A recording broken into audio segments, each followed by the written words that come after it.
Good afternoon in New York and Eastern North America. Good morning, Middle and United States Western part. Good evening in Ukraine, United Kingdom, Europe, Middle East and Africa. And thank you, whatever time of day or night, at all corners of the world. I'm Dr. Yael Danieli, founder and executive director of the International Center for Multigenerational Legacies of Trauma, ICMGLT for short. Thank you for joining today's ICMGLT's webinar, the 8th in our series on reparative justice, that focuses on heeding male survivors of conflict-related sexual violence.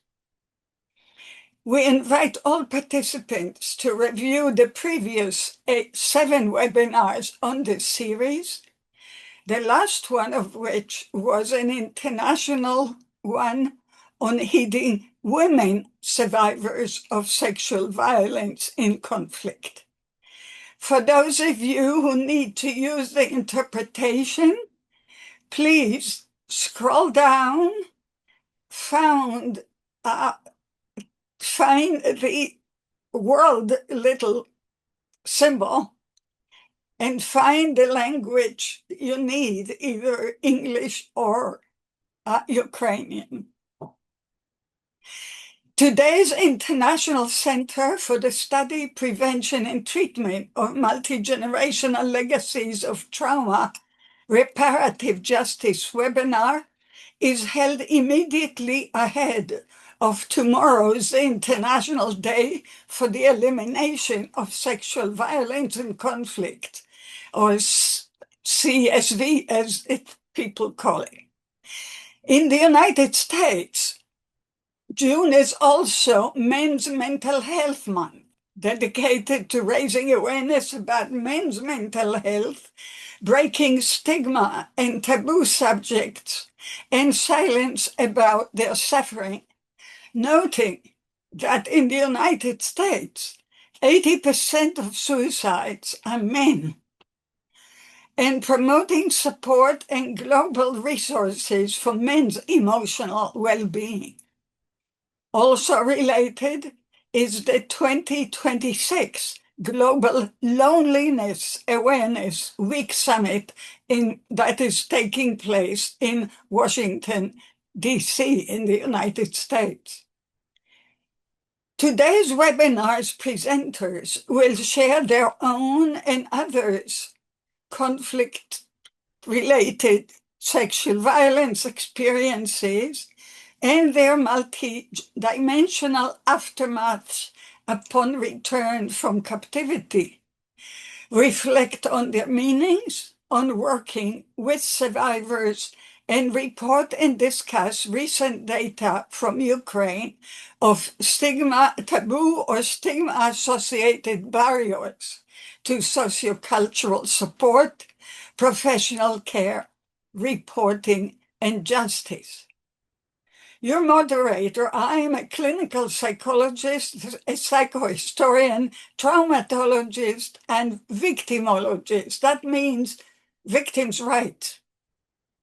Having developed the first program to help Nazi Holocaust survivors and their children in the 1970s, I have devoted much of my career to studying, treating, writing about, and preventing lifelong and multi-generational impacts of massive trauma worldwide, to ensuring victims' rights, the rights of future generations, and to reparative justice.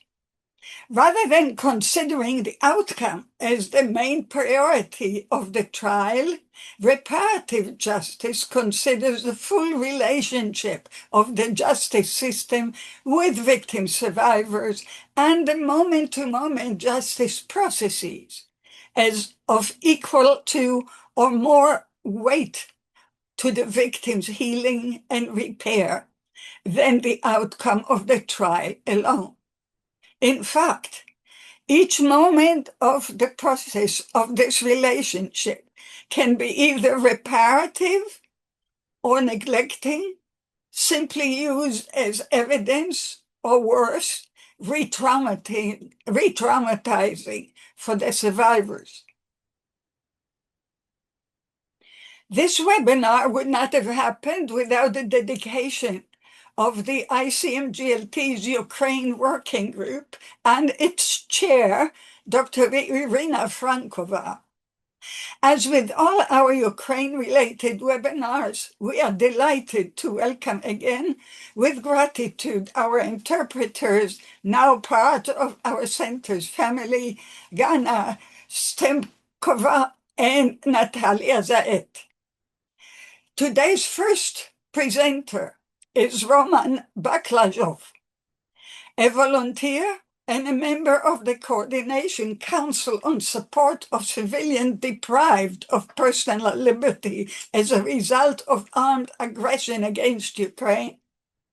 Their families and families of persons missing under special circumstance, under the Executive Committee of the Kherson City Council, and a member of Rotary Club. Roman Baklazhov is a torture survivor and witness of war crimes, detained for 54 days in the pretrial detention facility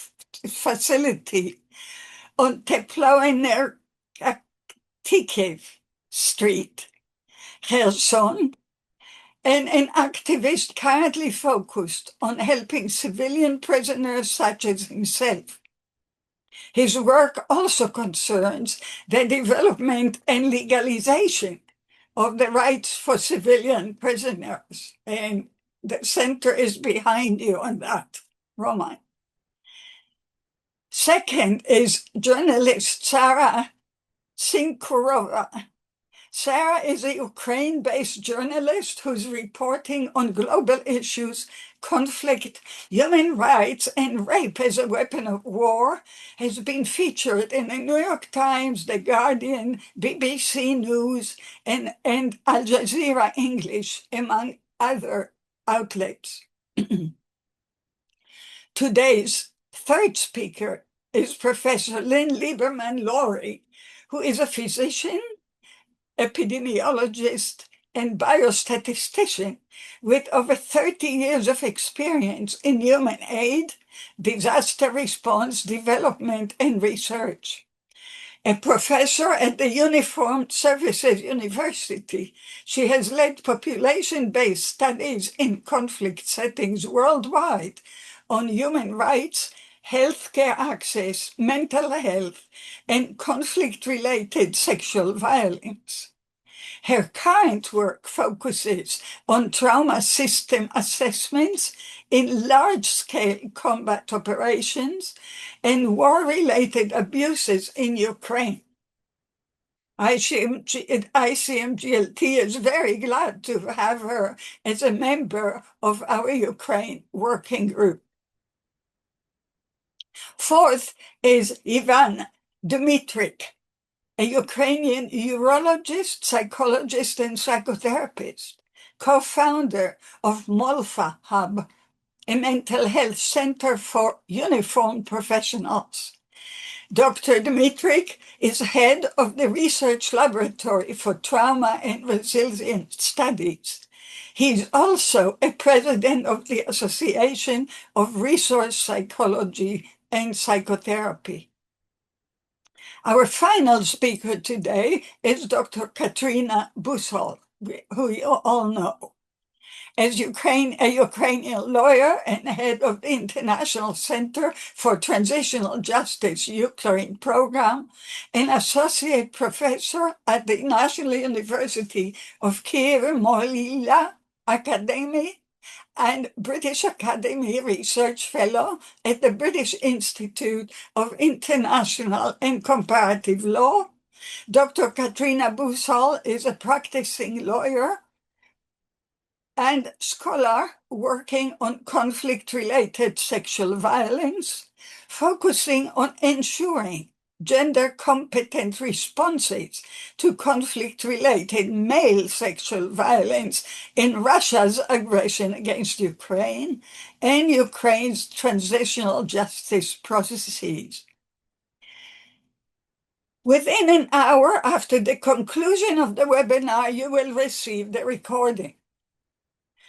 We have an hour and a half or two, we will see, for the webinar, because I said for two because we've been known for a most engaged audience who keeps us longer. Each of our presenters will speak for around 8 minutes. Following an interchange among the panelists, I will open the floor to questions or brief comments from the virtual audience. I will then invite our panelists to conclude today's webinar with their, quotes, last words. Please use the question and answer or chat function, and we will do our best to respond to as many questions and brief comments as we can. Feel free to direct your questions to a particular panelist or to the full panel. I now have the honor of welcoming our first speaker, Roman Baklazhov. Roman, the screen is yours. Доброго дня. Good morning, good afternoon, good evening, and thank you for this invitation. It's very important for me, but I would like to make a comment. I am the head of the coordination council in the city of Kherson, and I am a councillor of the Kherson council. City Council. And I would like to briefly tell you about our organization, the way it has been formed. At first, I was helping to create, after the beginning of the full-fledged aggression in the city of Kherson, we created a humanitarian headquarters on the basis of one of the schools. And we started to train people together with the volunteers, and we actually trained 450 people. And in 2014, I was a member of organization which is called in Ukraine Pravy Sector. And I was detained after the occupation of Kherson on the 6th of July to carry out denazification, as they called it later. And for each detainee, they were qualifying somehow each detainee. They were qualifying some as the terrorist, a political prisoner, and other things. And I was qualified as a political activist. And later, when I created the community, I was communicating to a lot of detainees, and I understood that the political detainees are being kept for 2 months on the average in detention. And they had professional psychologists there and pseudo speech specialist. He was the officer of the Russian Office of Management of Prisons. And he was responsible for actually re-educating the radical elements of Ukraine. And there was a special cell where they were keeping the LGBTQ people, and during the night hours, they took one of the LGBT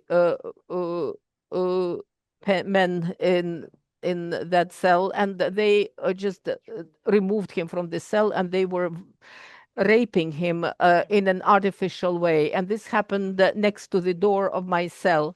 And I had to actually hear and see what was going on there. It is impossible to describe it in, like in human language.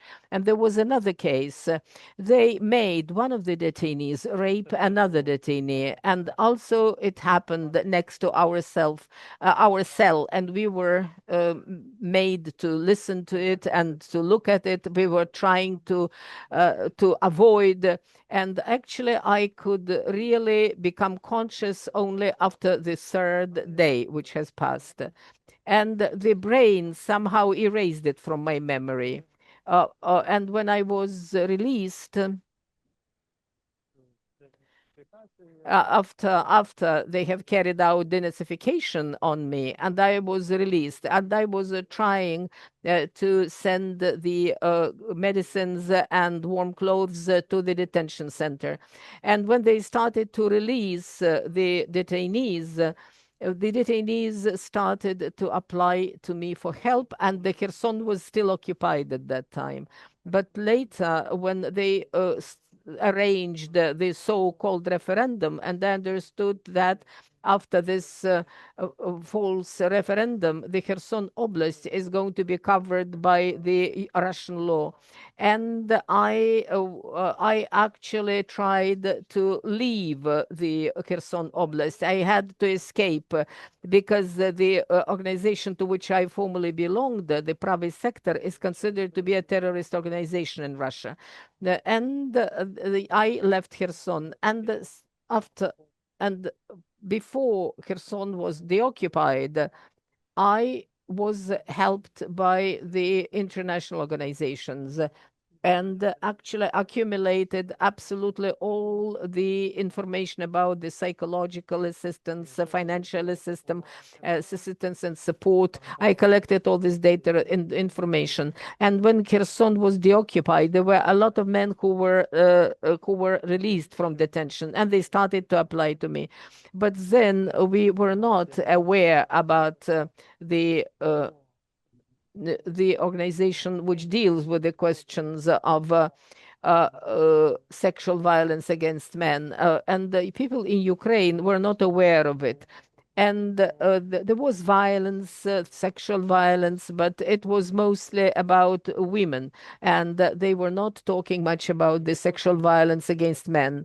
And then I understood that the Dennis McNaghy Fund started to work in Ukraine, and they started to implement the interim reparations, urgent interim reparations, and people actually learned about it. And at that time, my network, the prisoners of Kherson, counted about 70 men. And we have a Telegram chat. And we started to spread the information, disseminate information. People started to apply to us. And I was communicating with a lot of people, and I understood that people were tortured with the electric current. And actually, a lot of people were electrocuted, and they never raised this issue when they were released from detention. They did not understand then that this was just a violence, sexual violence. And actually, I have referred more than 80 victims to the foundation. And the mission of my organization now is to disseminate information about the sexual violence against men as a war crime, and so that the perpetrators will be punished. And we are trying to explain the victims that they should not be shy, and that they should not have a feeling of guilt. And we are trying to persuade them that they have to give the evidence, and those who more or less are in an adequate psychological status should really report on these crimes and witness. And this was the beginning of 2024, when these interim reparations are being paid. People didn't know about it, but now more people are aware of it, but there are still a lot of people who are not aware of it. Thank you. Thank you very much, Roman, for both the historical and the comprehensive presentation, and for being so compassionate. Sarah, the screen is yours.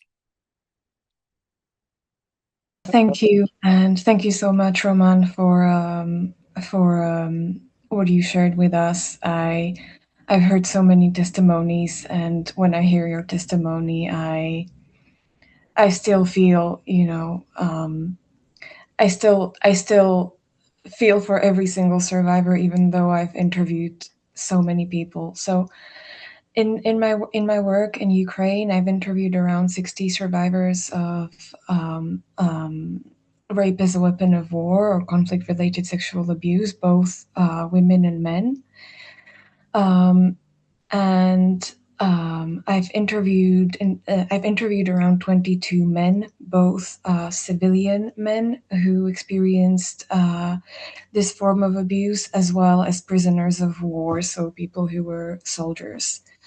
And in my work, I was mainly focusing on the sexualized violence that is perpetrated with electric shocks or beatings, most often to the genitals, against male victims or male survivors. And I've interviewed around 20 men who survived this form of torture.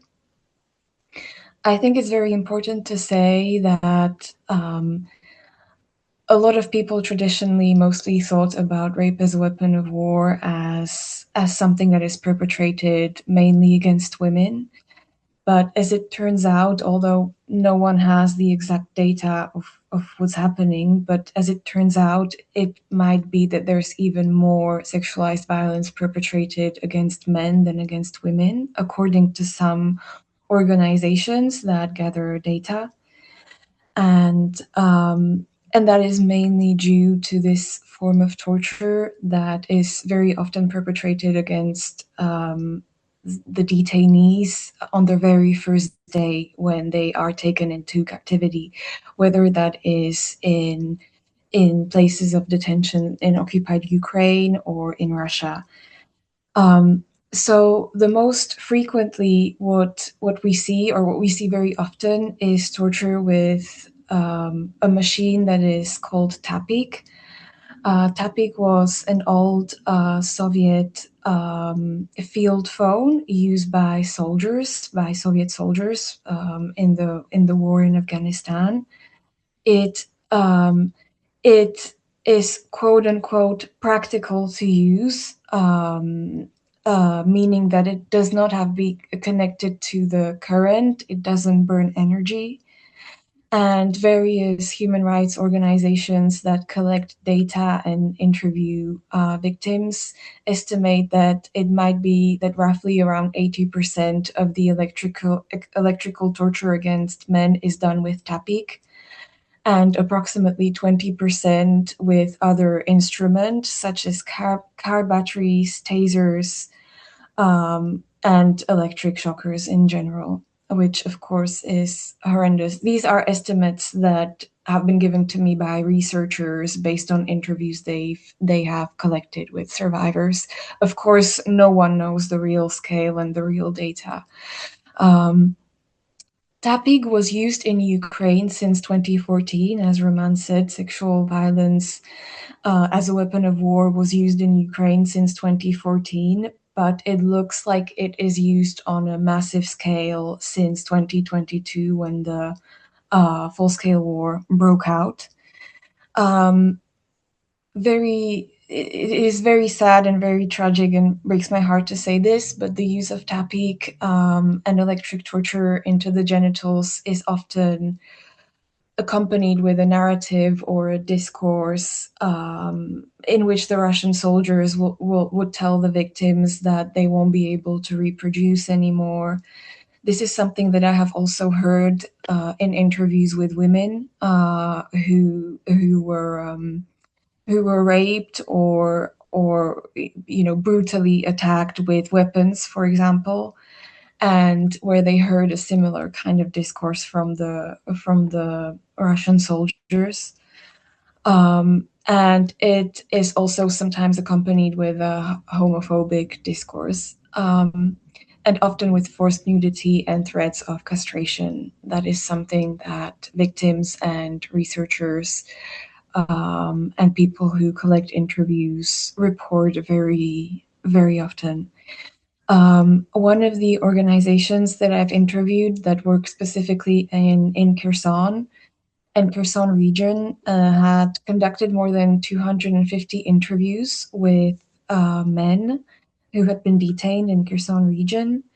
And one of their biggest findings was that there seems to be a common policy or something like an MO around using the electrocution in the genitals as a method of torture, which is very important. And this NGO is not the only organization, who says that. It seems that this form of torture is happening on a systematic scale, in different places, in different time periods. So this didn't just happen in Kherson in 2022.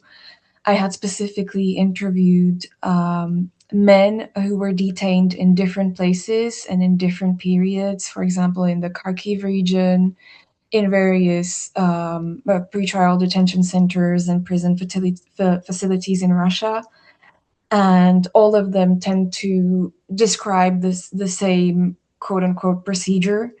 So that's why it looks like it's not a crime of opportunity, but everything that we journalists and researchers know so far kind of looks like this is a systematic weapon of war used by Russian soldiers in order to break the people physically and spiritually.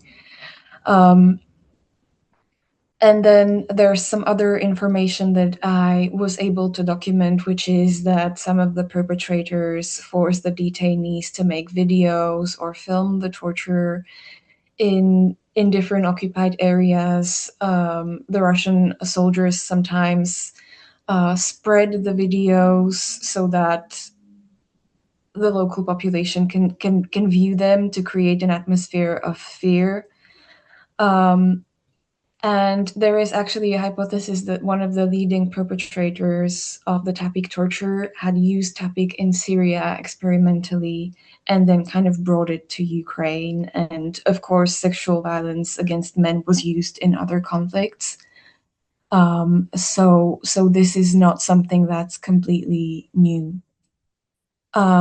There is also a whole language being used by Russian soldiers in various places of captivity where Tapik or electrical torture is used. They call it "call to Biden," sometimes "call to Zelensky," and I've also heard "call to Putin." So it comes with a clear discourse, as I've already mentioned. And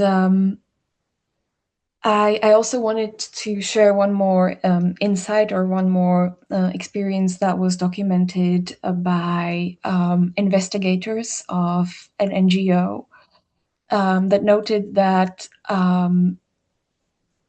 they have seen electrical torture perpetrated by welding machines and car batteries. And they have also documented a case in which Russian soldiers tried to administer electric shocks to the genitals of a person with a cable of a lamp. And so what I've heard in this interview was that the investigators noted that Russian soldiers sometimes would just take anything that is able to administer electric current or electric shocks and would use that.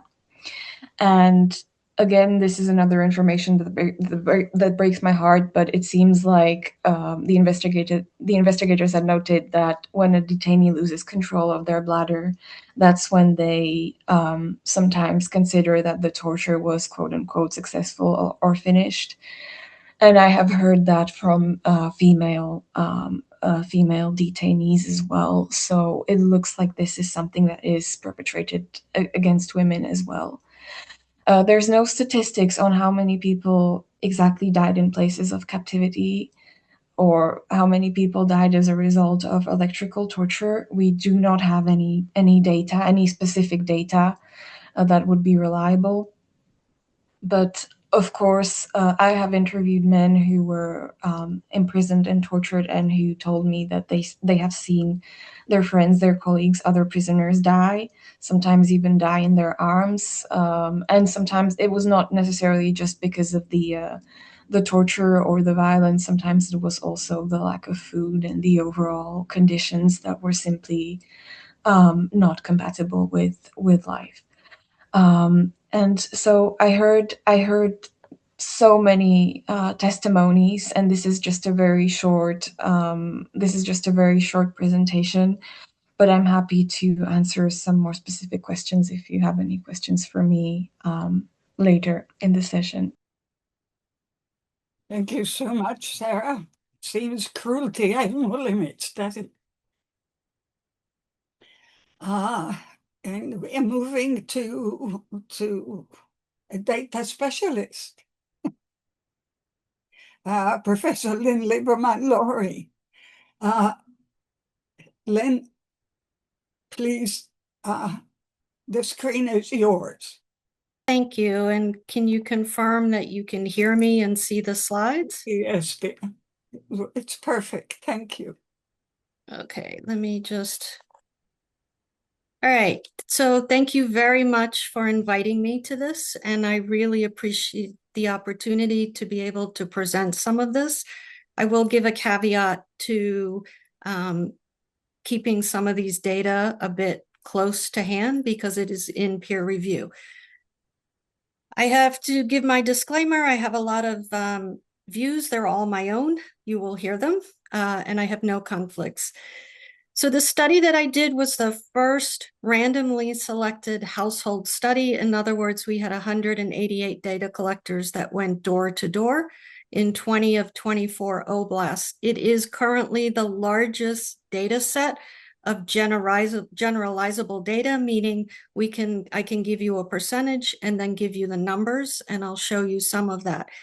We looked at conflict-related sexual violence and other war-related abuses, but we also looked at the prevalence of mental health symptoms across a wide variety, and then looked at them among other groups and looked at them based on their association to the abuses. And the overall goal of the study was basically to generate recommendations and lessons learned to be able to plan for a better response for both those who need mental health support, rehabilitation, and particularly those that have suffered related abuses.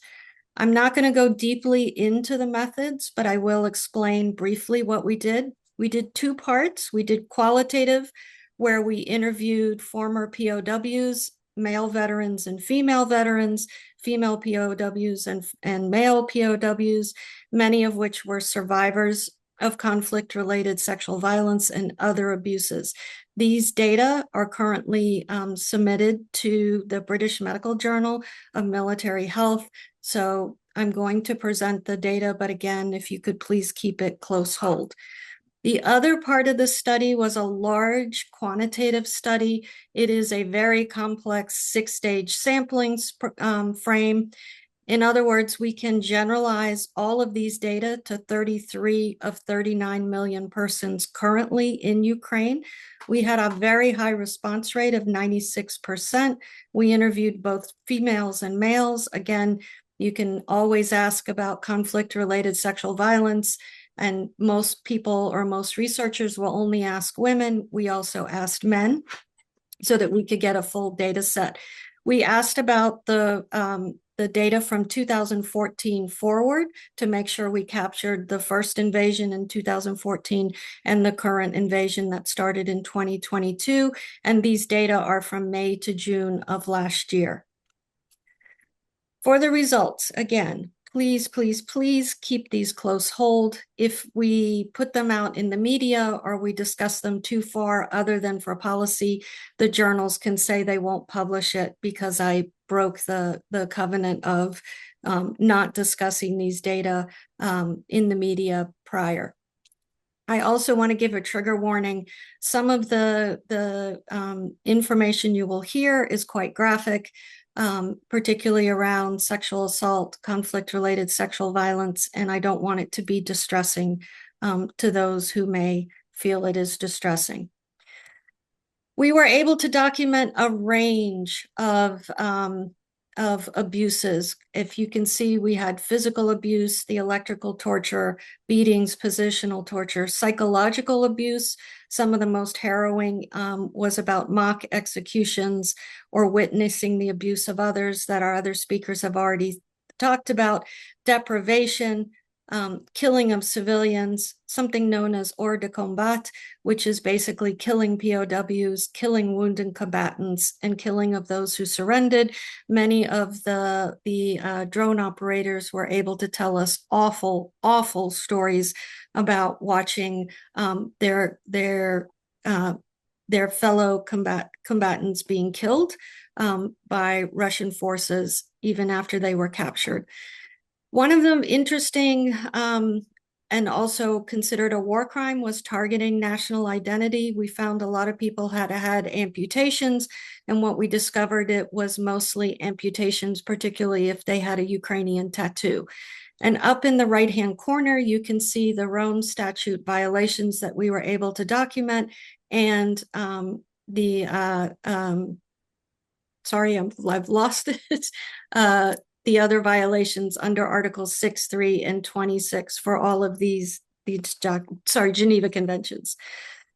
For conflict-related sexual violence, we sort of broke this down into two pieces. One was sexual torture, where the electrical torture was to the genitals, threats of castration, but also genital mutilation. And on the far right, you can see one of the testimonies that we got where they actually had cut off the genitals of those that were captured, as well as cutting the genitals with a heated knife, which was quite common. For sexual violence in detention, it was both rape of males and females, rape with objects, rape during village raids, and forced nudity. And we have some interesting data looking at mental health association with being forced to be stripped, which of course is associated with other types of sexual violence when you're forced to strip. These are the data that I'm talking about that I would appreciate if you could keep to yourself. We were able to document that 5.5% of our survey population had suffered one or more abuse, which is 1.8 million cases. For conflict-related sexual violence, it was 0.4% or 132,000 cases, fully understanding that these are underreported.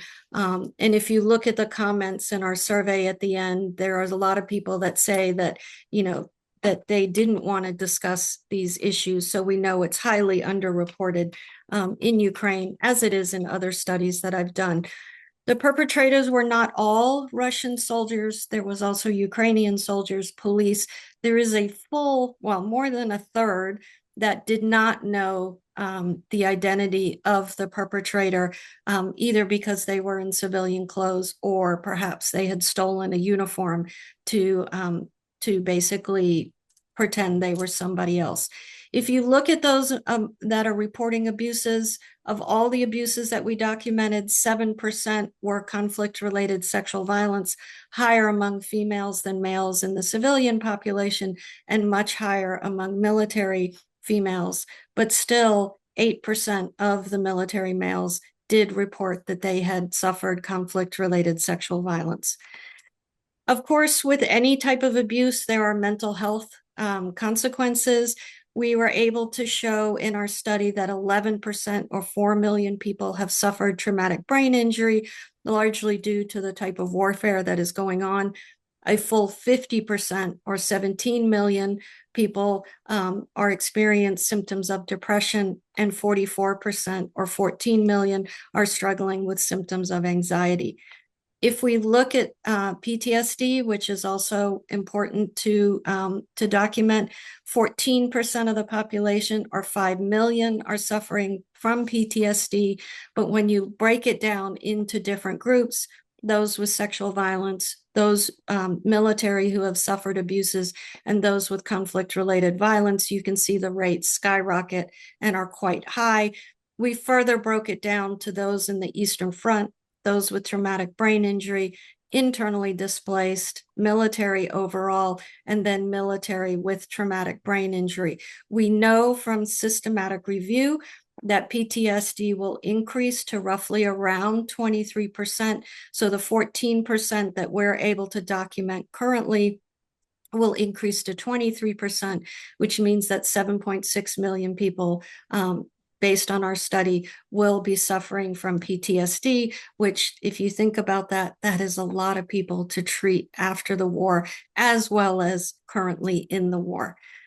So in summary, war-related abuses are prevalent in Ukraine. Conflict-related sexual violence is happening to both males and to females.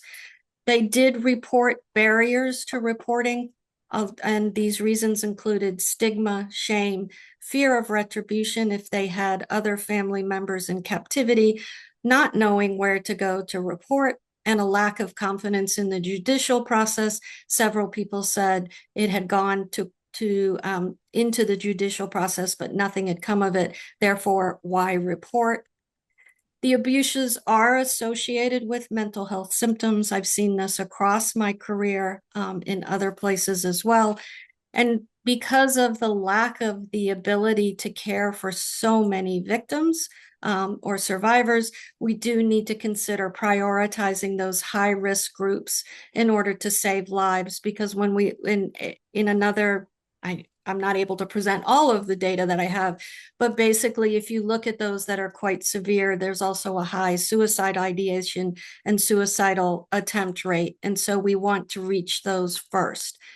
Our estimates exceed previous studies and the Ministry of Health estimates, and Ukraine will need a lot of ongoing support, particularly community-based services, more qualified mental health professionals, whether it is, lay providers to help for those in the community, as well as more psychologists and psychiatrists to deal with the issues. And of course, justice is always necessary for healing. So those cases need to be, ironclad to make sure that the perpetrators are brought to justice.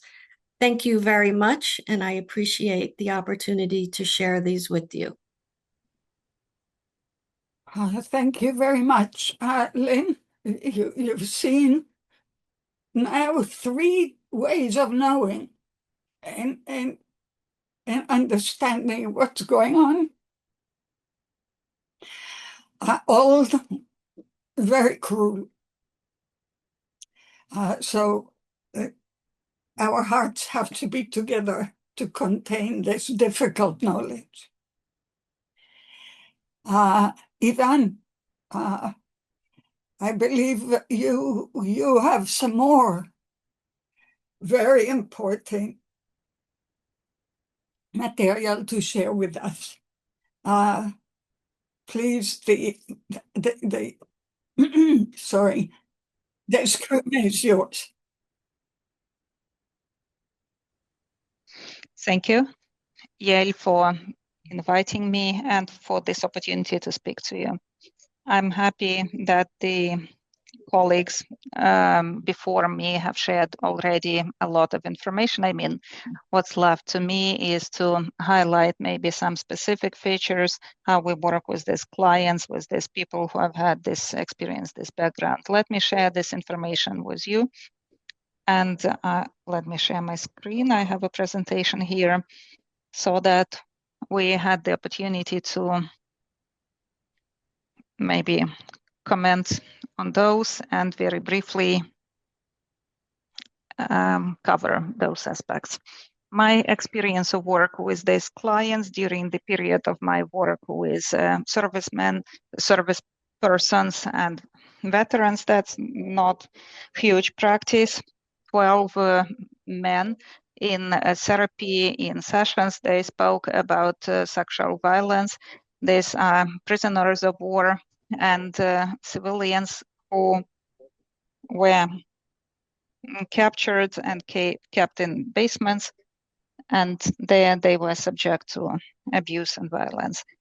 And now I'm thinking about what I would like to highlight in this community at this meeting. So maybe I would like to speak not so much about what happens there, because none of us, no one here will be able to see and experience that as the survivors. I believe that only they have the right to speak about that when they and if they are ready. I feel a lot of gratitude to you for what you are doing, because the only way to help people who experienced the war and sexual violence, conflict-related sexual violence, is to speak more about this topic. That's the way to help them. As there is more information, that will be a compass, lighthouse for them. They will see the space where they can bring that, because the only way to start working with that is not so much psychotherapy. I mean, there is this situation of witnessing with the person who experienced that, where there is a witness to that experience, where they can speak about that experience. And the path to that situation may be too long. None of the clients who I have met, none of them came with the issue of presenting issue to speak about sexual violence. Of course, that was a long way. At a certain point, they started bringing that experience, and that required a lot of work before that. And no one knows when they can start speaking about that, in a month, 6 months, in a year, maybe never. And what you are doing and what's happening now, this is a place where it is possible to legalize and to calm the storm in the society. And I mean, this topic can eventually be heard. There are people who can stand it, who can bear it, who can be with you and ready to help you. So it's not psychotherapy that is especially helpful there, but a witness. And as I mentioned, I have limited experience, but I would not even speak about if it is a lot or not. Each of the cases is a human life, and that's huge experience. I don't know if there should be many of them or not. One mutilated life, that's a universe, and coming in contact with 12 universes, and to where people do not destroy themselves, do not commit suicide, but they try to look for the ways out. That's important. So what I should speak about also is the specific features for those traumas. This trauma is so complex, that's like a bomb, and you never know when it explodes.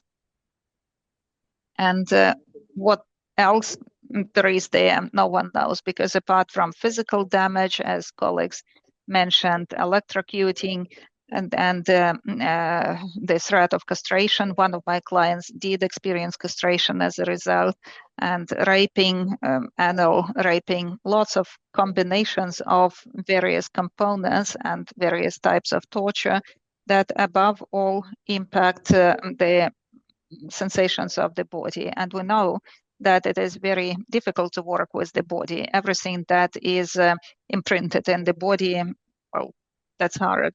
And also there is a lot of shame and guilt accompanying that.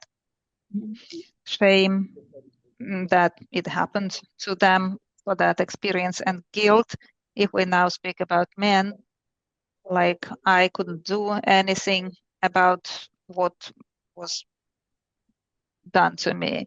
So that's about physical damage, shame, guilt.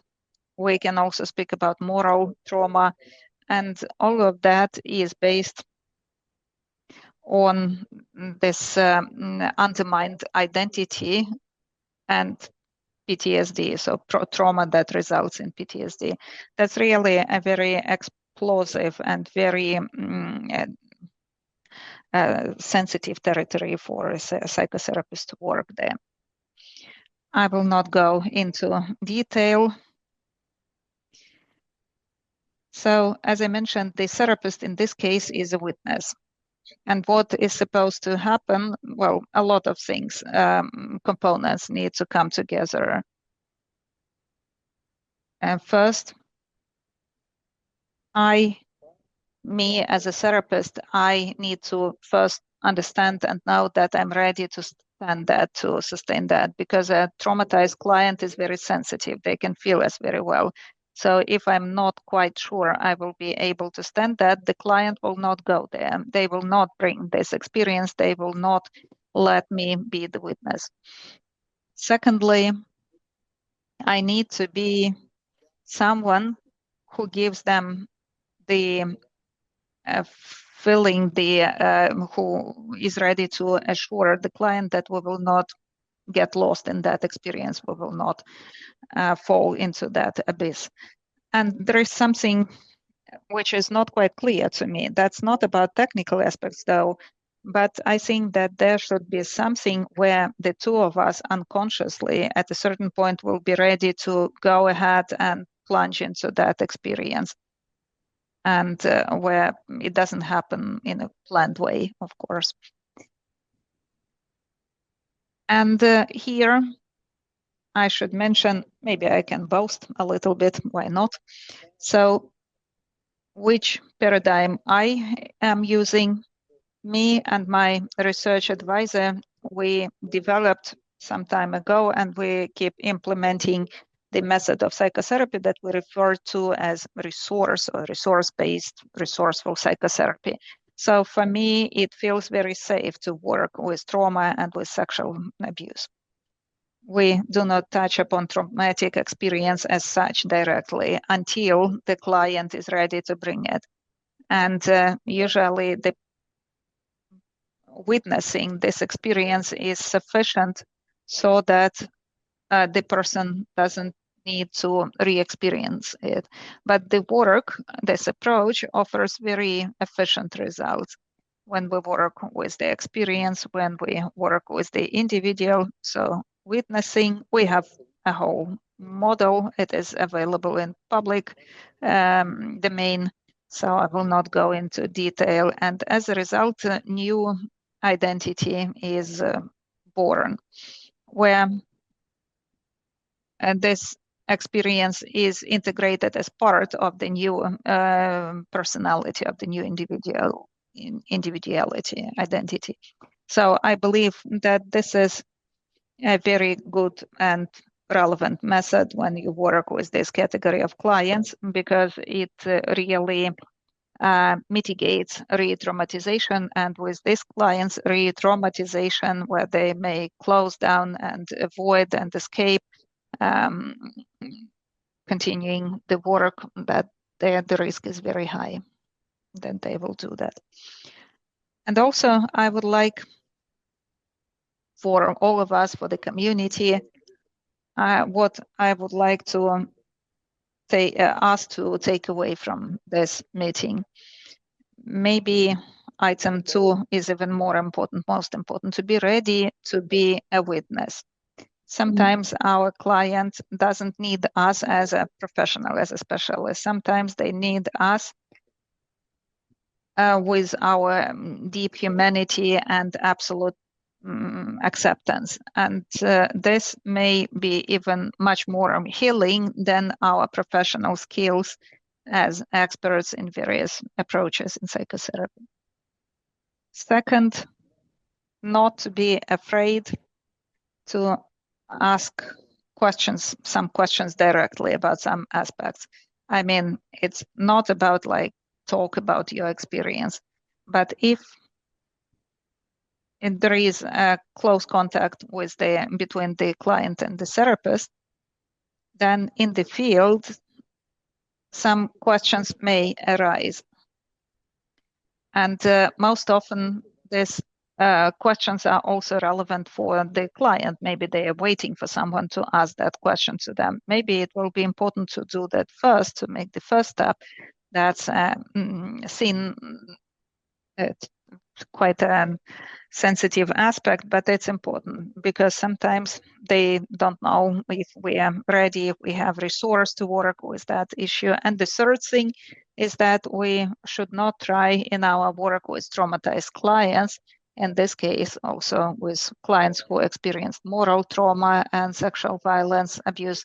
We must not try and bring them back to who they used to be. That makes no sense. That identity that they had before the event will never come back, will never be restored. But we have the opportunity to help this individual to come up with with a new identity that will be resourceful, that will wish and have the potential to grow and develop. And number three, it is that they will accept their body that has had some experience and their memory about that experience and so on.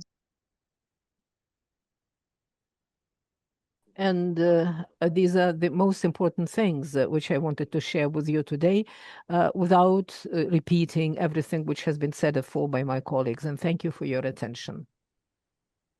Oh, thank you very much, Ivan, for your profound understanding, for focusing on resources and resilience. Remind people they're not all gone. And for introducing us to your way of thinking. Yes, we are all witnesses. Actually, everyone in this panel is a witness. And we thank you. We should all share that also in the dialogue.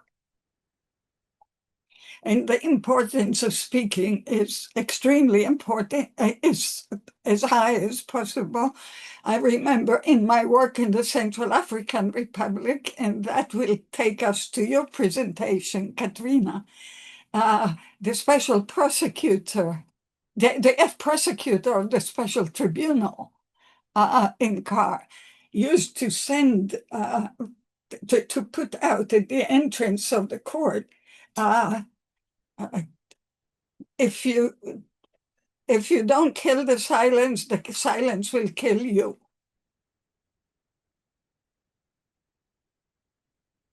So may we now move from to the wisdom of the law in this matter. Katrina, we're very glad to have you indeed. Go ahead, please.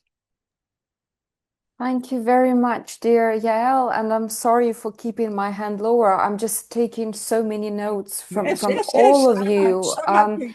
And it's exceptional honor to speak, to share this panel with you. I've been so pleased to meet Roman in person yesterday, and the power of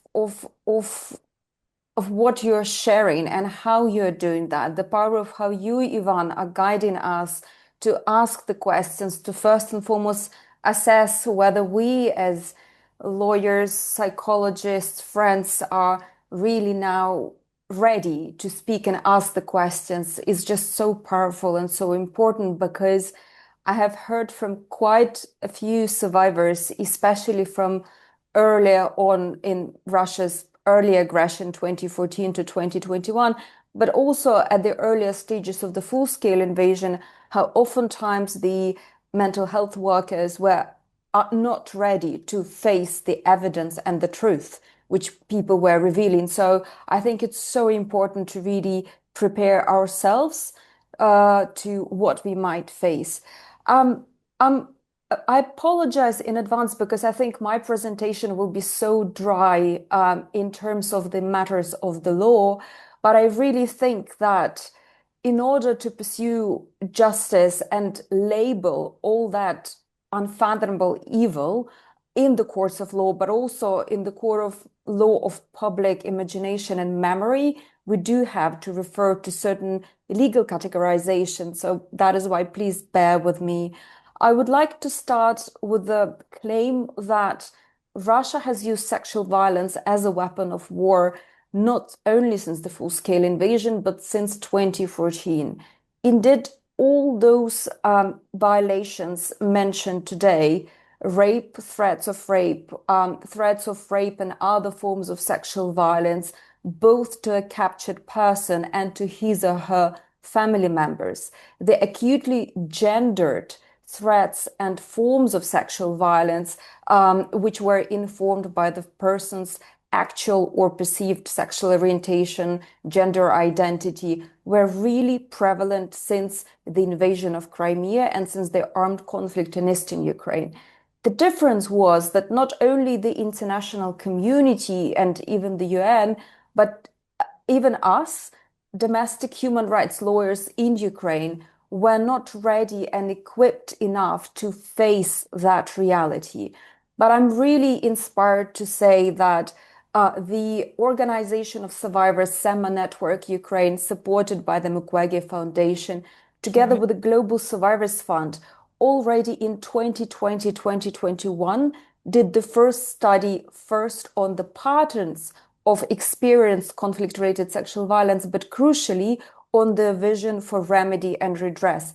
And I find it exceptionally inspiring that during the period when that crime seemed inexistent to many of us in the Ukrainian society, in the world, survivors did find the strength to speak and to testify and to guide us in our redress. What we have seen since the full-scale invasion has been the amplification of the crimes because of also the territorial scope of Russia's full-scale onslaught on Ukraine. We have seen the slightly changed patterns in women being the predominant survivors of sexual violence in occupation, and it's also a very gendered lens required here because it's usually poorer women and women with caring obligations who had to stay in the occupation because they couldn't afford to move swiftly to the government control areas, and or because they also had caring obligations regarding their elderly or the relatives with the disabilities.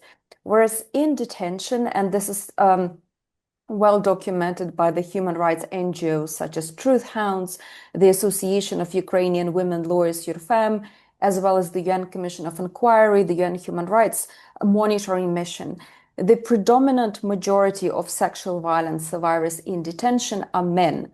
95 to 97% interviewed POWs, interviewed prisoners of war, interviewed by the UN, have experienced torture and inhuman treatment, and most of that behavior has had sexualized dimension.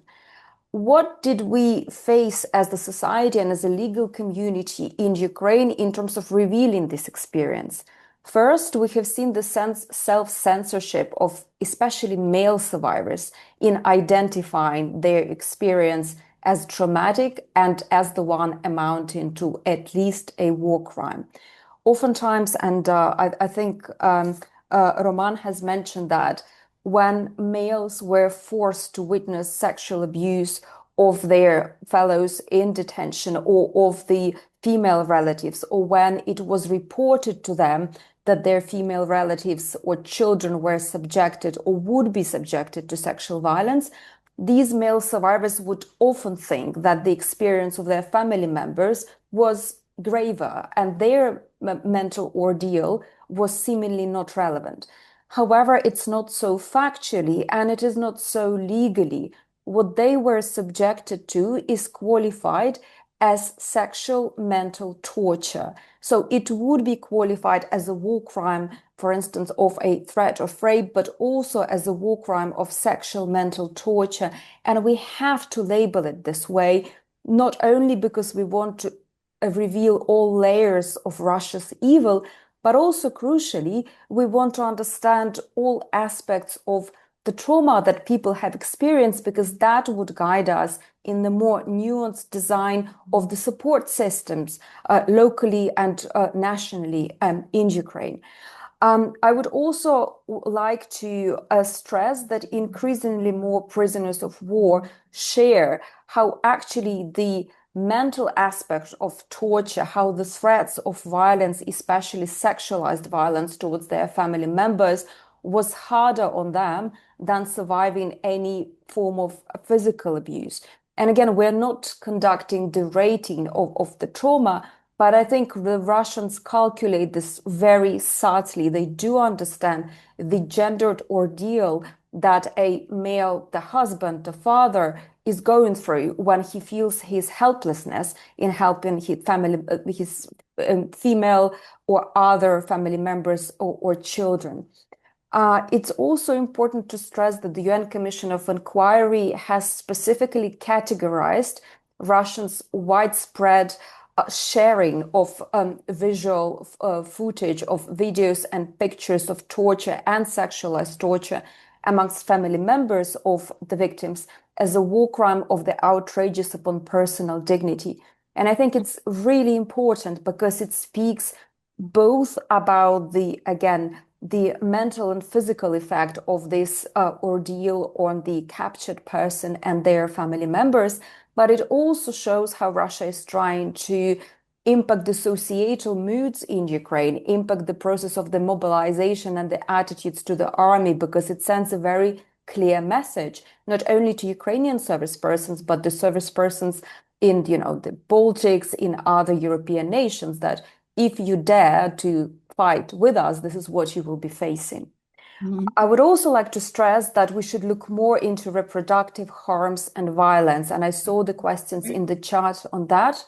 The Russians do beat, electrocute male and female genitalia and accompany this violence with, as Sarah has noted, a lot of misogynistic and hateful slurs, saying that Ukrainians should stop procreating, when saying also that women should be bearing children from Ukrainian men, and so on and so forth. And it's very important to assess these actions cumulatively, both from the standpoint of the possible genocidal intent and from the standpoint, again, of the mental health and wider healthcare support that we are to offer to our survivors.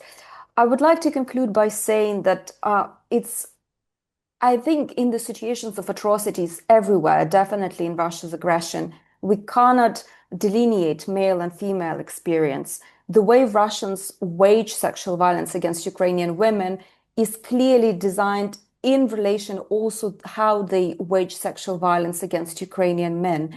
And it's our duty in a sensitive way as jurists, as psychologists, to ask people who have been in Russia's detention or occupation, were there any particular body types that were targeted? Were there any particular slurs that the Russians were using? Because we've also faced very direct questions from investigators when they would ask, usually female survivors, did they rape you? And of course, that would crush a person, and oftentimes they would say no. But designing those questions subtly, opening, because oftentimes, especially men, would not think that the beatings of the thighs or of their nipples or electrocution of the nipples is sexual violence, but it is. And again, it's not about the survivor, it's about the design of the perpetrator, and it's about the design of the reparations that we are to offer. I will close up just by saying that we have seen with urgent interim reparations, which Roman has just mentioned, that first, the much number of survivors are coming forward, and it shows that when survivors are not ready naturally to pursue criminal proceedings, they still have they need to pay for their housing because they are IDPs, they need to pay for their children's clothes, schooling, they need to cover mental health and other needs. So they do reach out for the wider support. And we have also seen that the majority of the applicants for reparations for sexual violence are actually men. So when the process is designed in a nuanced way with respect, there is it's not that there is no stigma, but we are more ready to address it. And I think, again, the pilot project with urgent interim reparations has shown that we have to offer something beyond criminal prosecution. Thank you very much for your empathy and your. Oh, thank you very much. I'm so glad with your conclusions, indeed.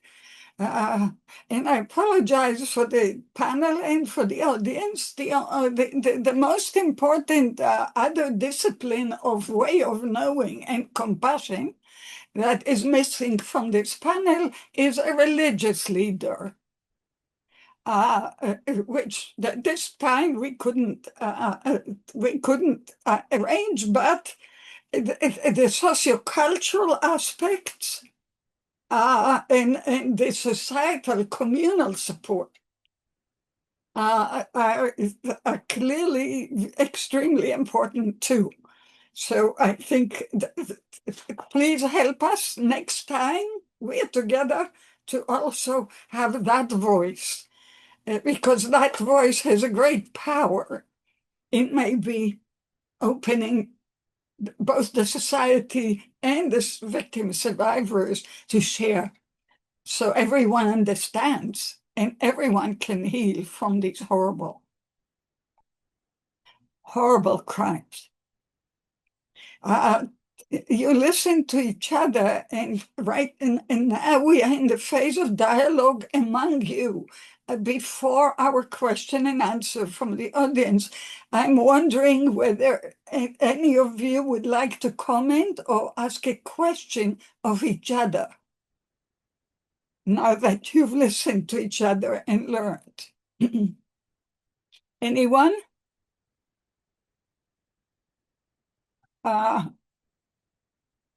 If not, we will go to the audience. But please keep your privilege to ask each other questions or to comment. You naturally have, like Katrina commented on Roman's and other presentation, but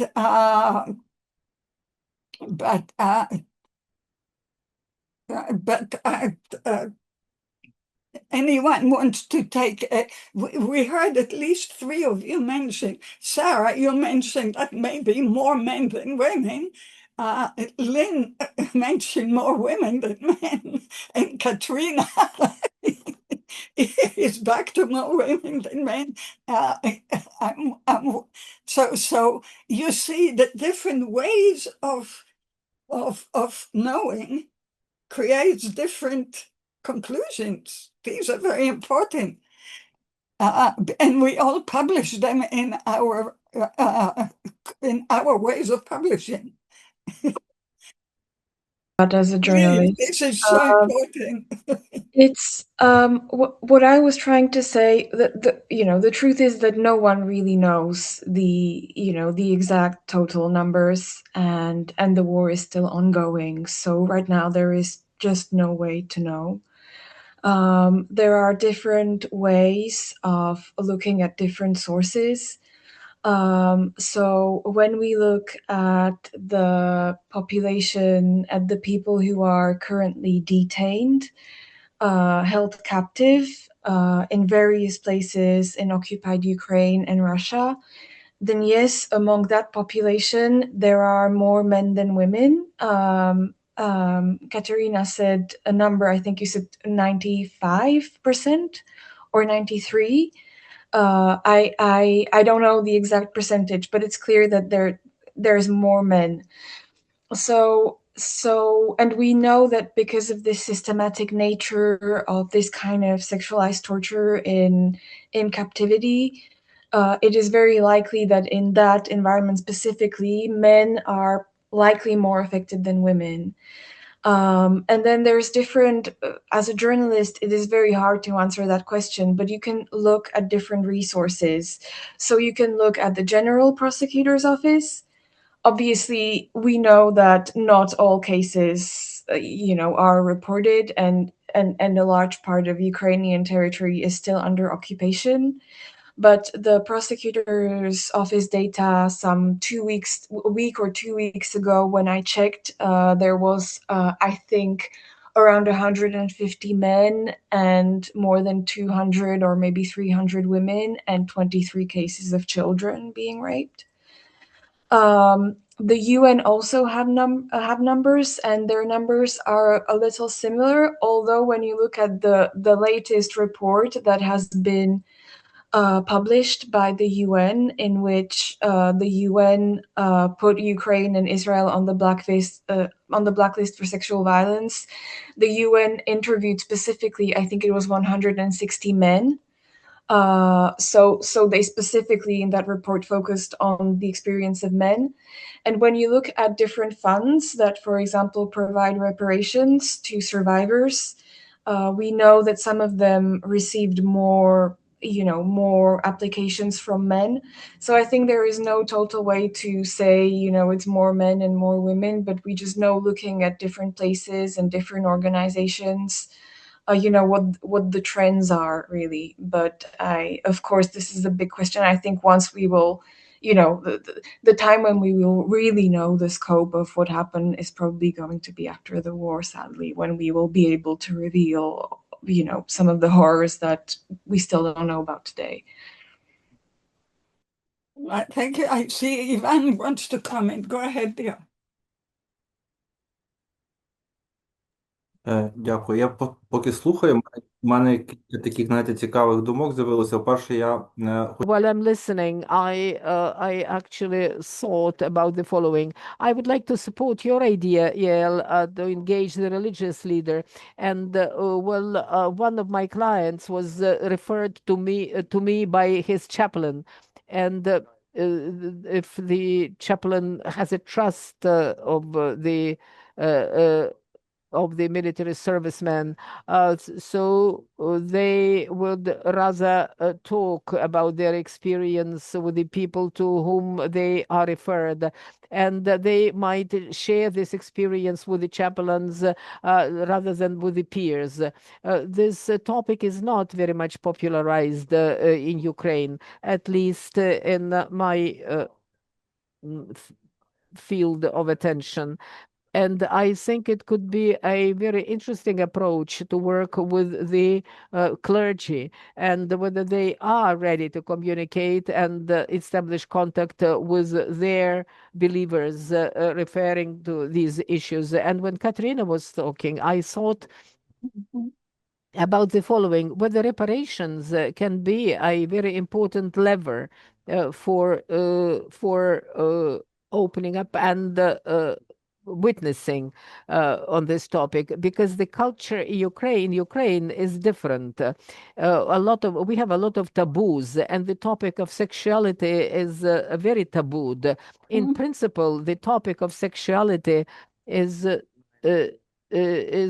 only now being legalized, and we start to discuss the sex as such. And here we are talking about the sexual violence. I'm not saying that this is good or bad, but I have a question whether the question of reparation could be a good lever for working on this topic and getting evidence. And thank you.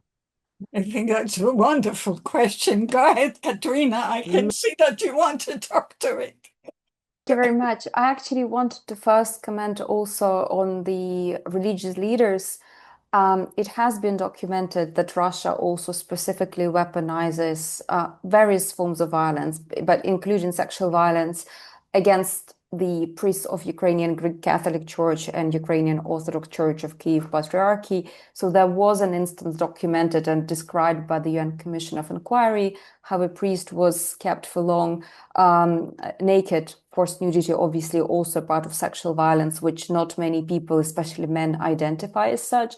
But he was kept as nude for a while in low temperatures, and then was forced to walk around his village naked. And again, it sends, I think, a very strong message also to the community. If we can do this thing to your leader, your sacred religious leader, then imagine what kind of onslaught we can unleash on you. So I fully agree with you that we have to engage various religious leaders in the matters of accountability and dismantling the stigma, but we should also look at how Russia weaponizes sexual violence and other forms of torture against the particular religious leaders, and why. That same applies to the Crimean Tatars, who are Muslims and who are, again, also face their own hurdles in reporting this abuse.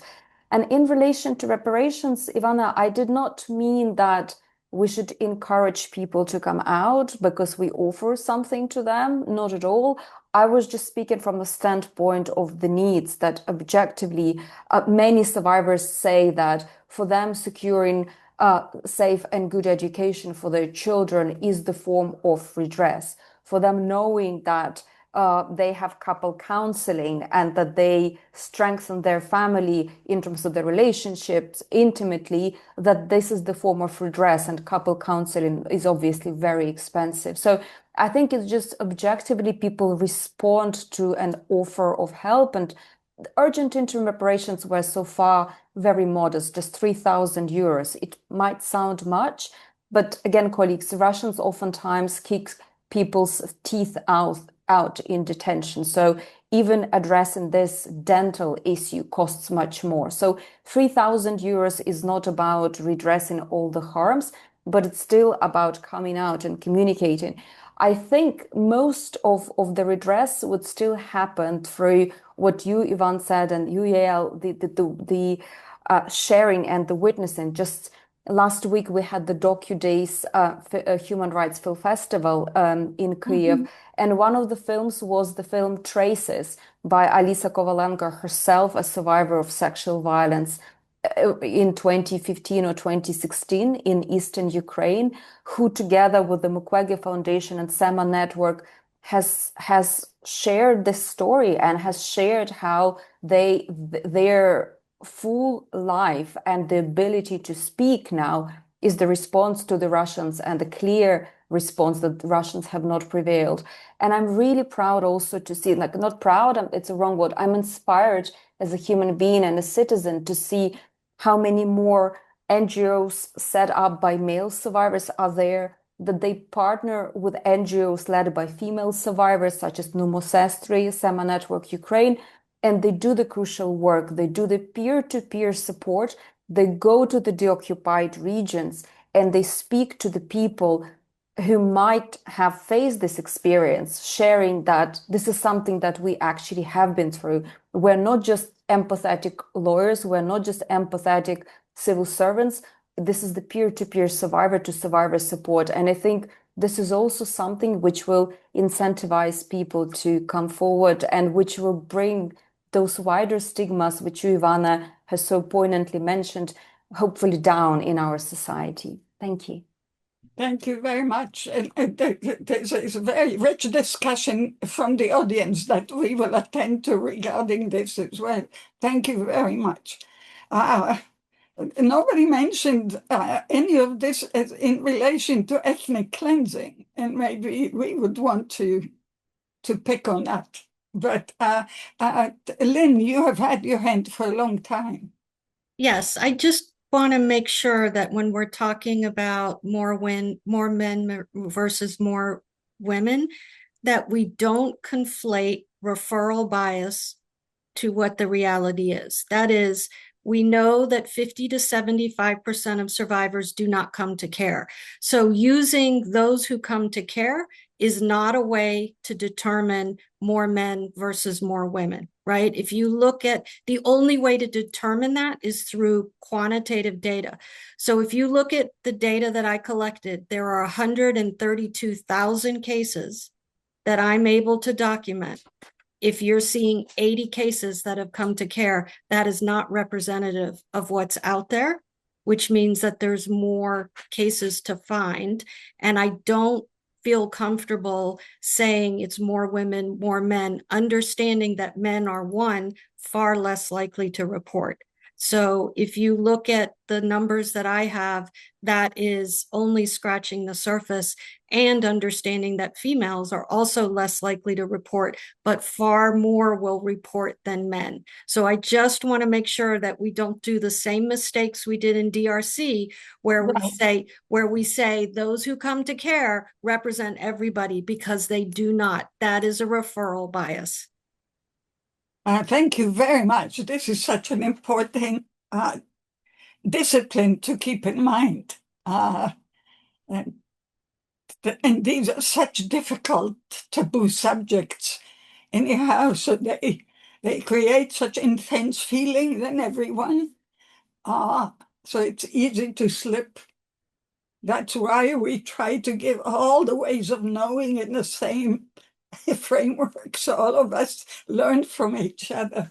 Thank you so much. Roman, it sounds you want to say something, please?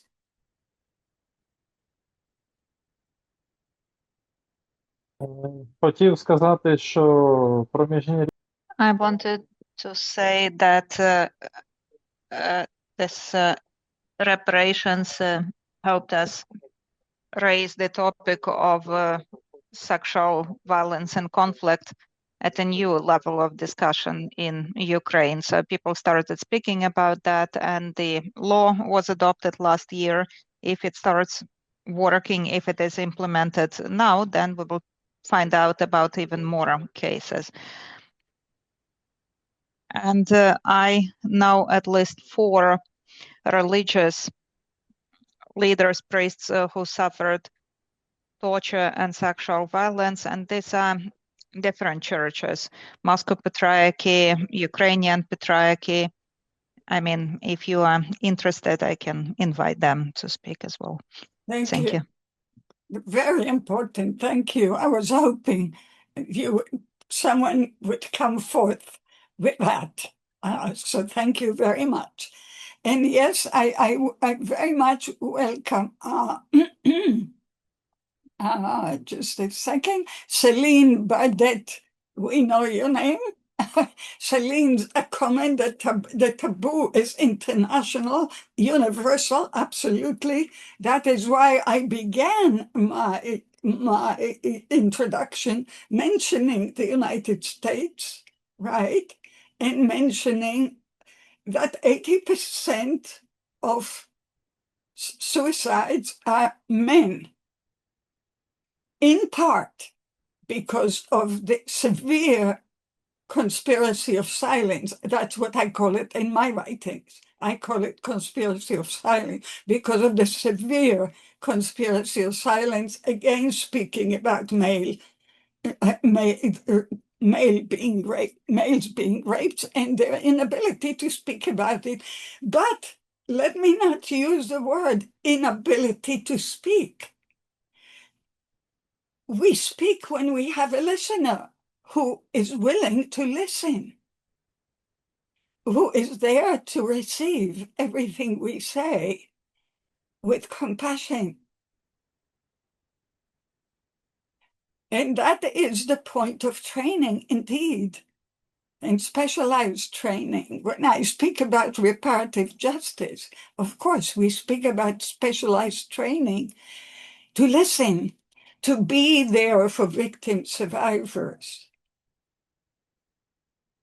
And the training has to be to all of our professions, including the clergy, and all of our professionals, in order for just the process to be reparative, notwithstanding receiving reparations. But of course, yes, there are interim reparations, and it's possible that men apply more because they are heads of households and they want to take care of their households. So this is such an important discussion to have on so many levels. So let's just keep open minds about that. But thank you, Celine, for your comment about that. I promised Tess Graham to be the first person from the audience to make a comment and ask a question of the panel. So please, Tess, will you please introduce yourself? Yes, thank you. I don't think I can turn on video, but that is just fine with me. Okay. Thank you so much, Yael, for the opportunity, and thanks to all the panelists. This is really fascinating. I wanted to ask, my name is Tess Graham. I'm a legal advisor with the Global Justice Center, which is a feminist human rights organization, human rights law organization based in New York, but with attention to conflicts around the world. And we are working in part on the documentation of reproductive violence as a specific form of gender-based violence. And as part of that, we are looking at, or we are advocating for, the adoption of specific provisions related to reproductive violence, as well as many other forms of gender-based violence in the new forthcoming treaty, UN Treaty on Crimes Against Humanity, which will be negotiated over the next few years at the UN in New York. So I asked a question about the prevalence of reproductive violence within this particular conflict and context. I asked, I believe, something along the lines of how much we know about how frequently that reproductive element is the underlying motive of perpetrators, as well as how frequently victims experience those consequences of the sexualized or reproductive violence that they're experiencing. So essentially, any additional information on that would be welcome, and I'd also very much welcome follow-up conversations with any of the panelists and participants. Thank you so much. I hope we can continue to expand the recognition of these forms of violence. Thanks. Anyone would like to respond to? Go ahead, please, Katerina. Thank you very much. I would say that purely with reproductive violence, similarly to the gender dimensions of other crimes, the lenses in Ukraine are not sensitized enough. So I mean that there is no targeted documentation of it. So, for instance, in many NGO reports from the first phase of the war, Eastern European Center for Civic Initiatives, for instance, in their report on sexual violence in Eastern Ukraine, they have several testimonies, for instance, of pregnant women who were beaten in detention without sexual violence, but accompanied with the phrases that there is nothing bad if you lose a daughter Ukrainian child. Or, on the contrary, they were the combinations of sexual and reproductive violence when the perpetrator said that if the woman fell pregnant, it would be good because she would bear a proper Russian child. In the same way, I think what is documented more is the combination of sexual and reproductive violence. So, for instance, the instances of genital beatings and castration referred to also by my colleagues, especially in relation to males, are also accompanied by phrases that you will not be able to procreate and give birth to Nazi children. I think we need more attention to sole reproductive violence, but also to the reproductive harms that other Ukrainians experience. For instance, there are reports about women, families postponing, for instance, the birth of children because they're concerned about financial insecurity and the wider security situation in the country. We need to monitor the level of miscarriages and how most likely they're catalyzed. The UN Commission of Inquiry has written in their reports about the prevalence of early births and complications, both that the newborn children experience and also the mothers, and they're inevitably connected to the stress of the war. So I just want to say that I think your work is so important, and sensitizing our documentation, prosecutorial and reparative lenses in Ukraine beyond sexual violence to also reproductive violence is hugely important, and we're working on that, especially the Ukrainian Women Lawyers Association, YURFEM, one of the leading NGOs on this matter. Thank you very much. Absolutely, yeah. Thank you. I would, anyone else would like to comment? Oh, yes, I see. Sarah, please. Yes, I agree. Thank you so much for this question, and I'm happy to maybe connect later if you like. I'm a freelance journalist, so I'm not an NGO or an investigator, but I do have hours of tape of interviews with victims, and everything that Katerina just said are things that I have heard from survivors, including pregnant women. I interviewed a woman who was pregnant when she was first held captive, and she was raped with rubber sticks, and she miscarried immediately. I interviewed women who were told, and I'm sorry for the shocking content, but I interviewed women who were told that the Russian soldiers told them that they want to cut out their uterus so that they don't reproduce anymore. I have interviewed a woman who was held with other women in a place of captivity, and they were all raped, and they heard exactly the same discourse saying, "We want you Ukrainian women to carry to become Russian women. That's why we have to rape you," and things like that. And I've heard same kinds of comments from men as well. And most of the survivors, especially ones who spent a long time inside prisons or pretrial detention centers in Russia, almost all said that this kind of discourse was on a daily basis. I do have a lot of interviews with survivors who tend to say very similar things. Thank you so much. And with all the questions and answers, of course, I can put each one of you in touch with each other so you can continue the conversation and the mutual feeding of more information and more knowledge and understanding. Absolutely. With your permission, each one of your panelists, may I share your contacts with the audience? Maybe you can even put it in the chat so people can be of help in the future.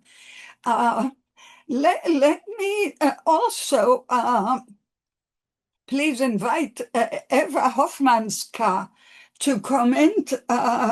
Eva of Sunflower Organization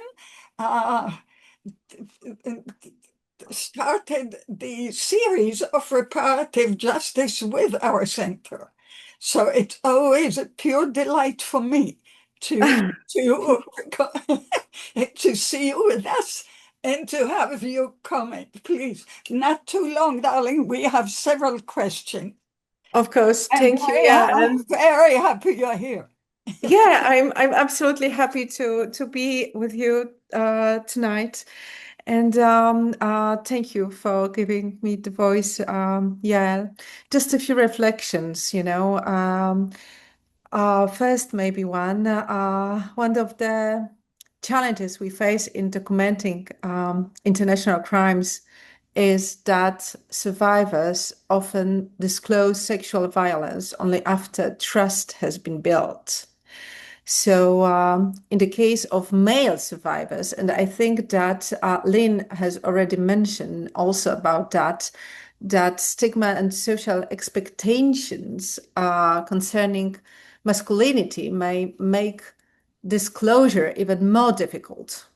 And of course, as a result, underreporting doesn't necessarily reflect the scale of the crime, but rather the barriers survivors face in speaking about it. And I think also that we should be careful not to equate lack of reporting with lack of interest in justice, because many survivors may wish for accountability while not being ready or not feeling safe enough to engage with formal legal mechanism. For many survivors, the first person who listens to their story may be a documenter, a journalist, or investigator, or NGO representative, rather than a therapist. And of course, this creates a responsibility to ensure that documentation processes are trauma-informed and don't unintentionally cause further harm. That's why I think that maybe we should encourage more male survivors to come forward. Perhaps we should also ask whether organizations are sufficiently prepared to receive them. It may be valuable for organizations to identify and train dedicated staff members who are equipped to communicate with male survivors, understand their perspective, barriers they face, and guide them towards appropriate support and justice mechanism. And one more thought that sometimes our terminology unintentionally reinforces the perception that conflict-related sexual violence is primarily a woman's issue.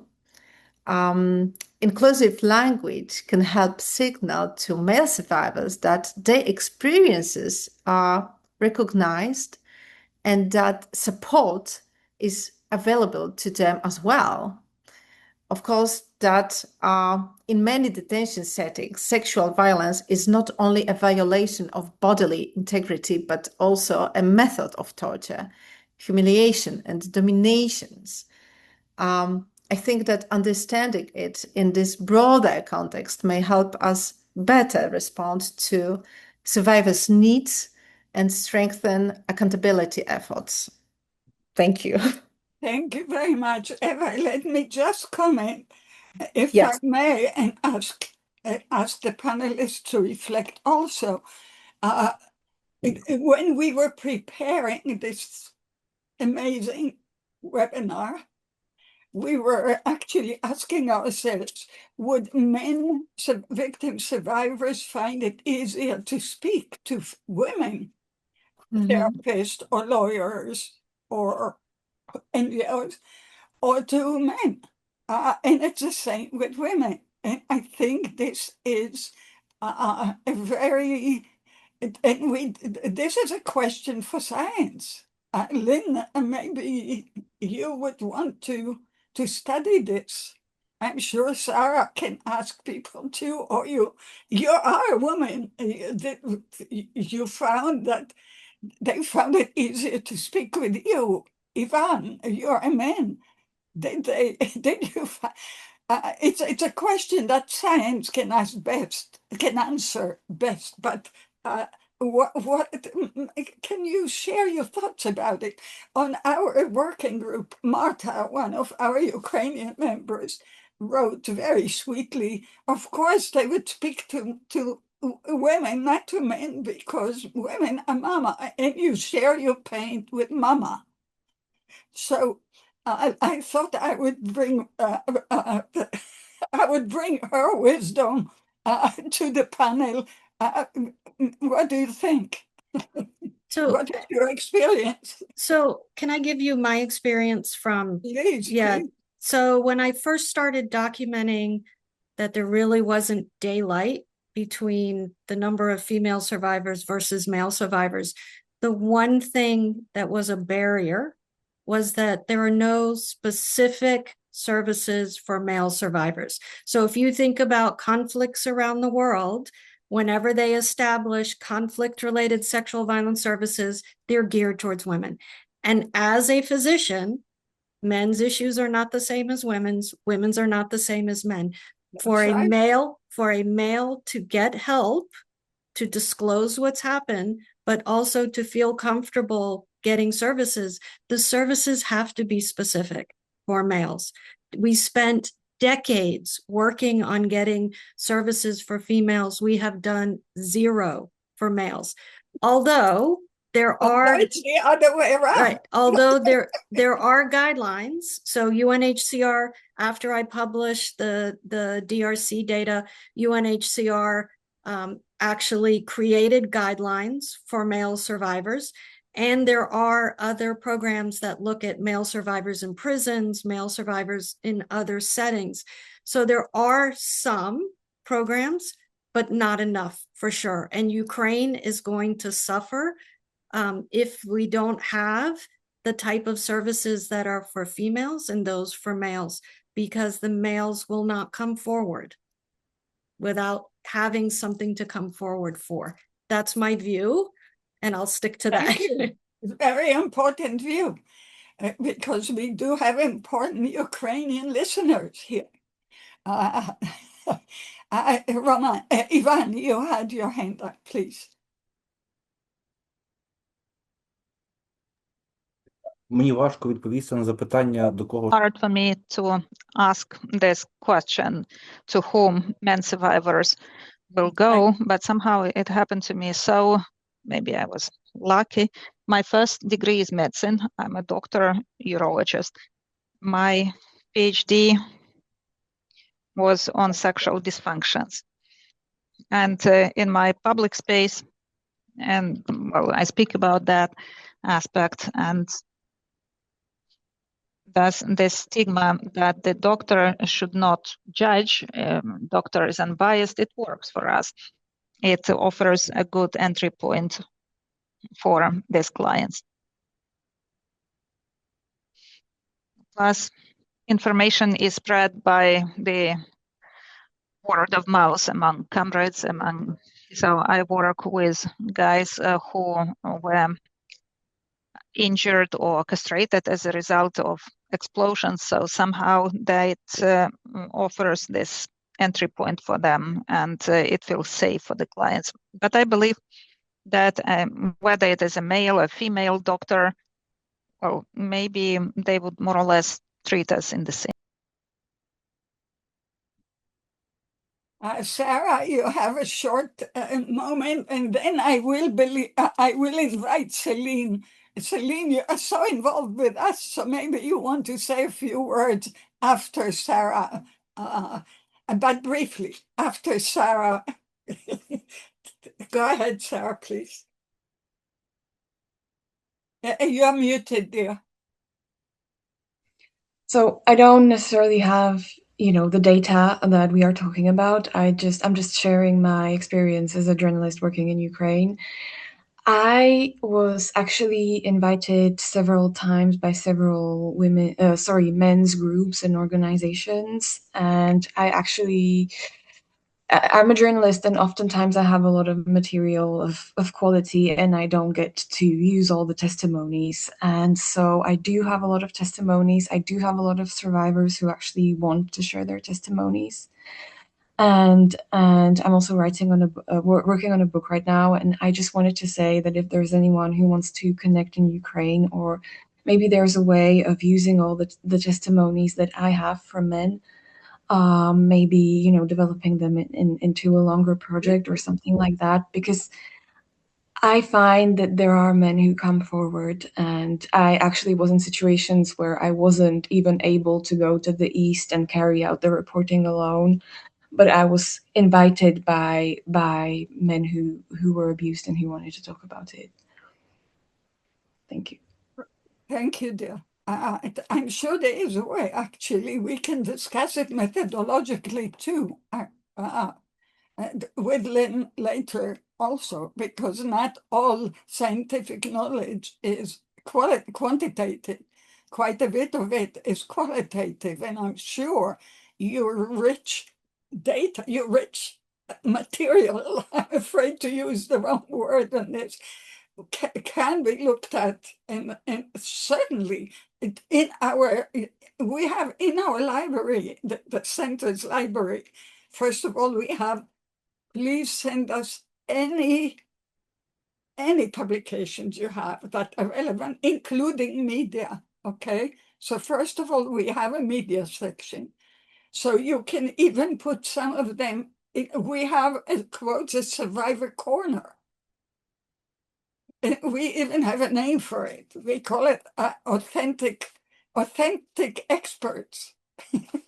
Because I believe the survivors are really the authentic experts. We become experts when we listen to them and learn. So this is a home, please. You're welcome. Now I need the interpreters very much because 3 of the questions are in Ukrainian and I, of course, cannot even read them. So, Natalia or Algana, please take on reading one by one, maybe the first question first. Okay, so let me check.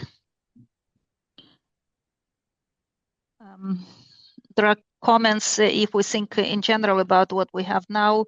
Men more often receive trauma of direct physical threat and combat experience. Women often suffer the trauma of losing safety, displacement, sexual violence, and the need to provide for the family. That's the comment. And then at the same time, a lot of damage has no gender.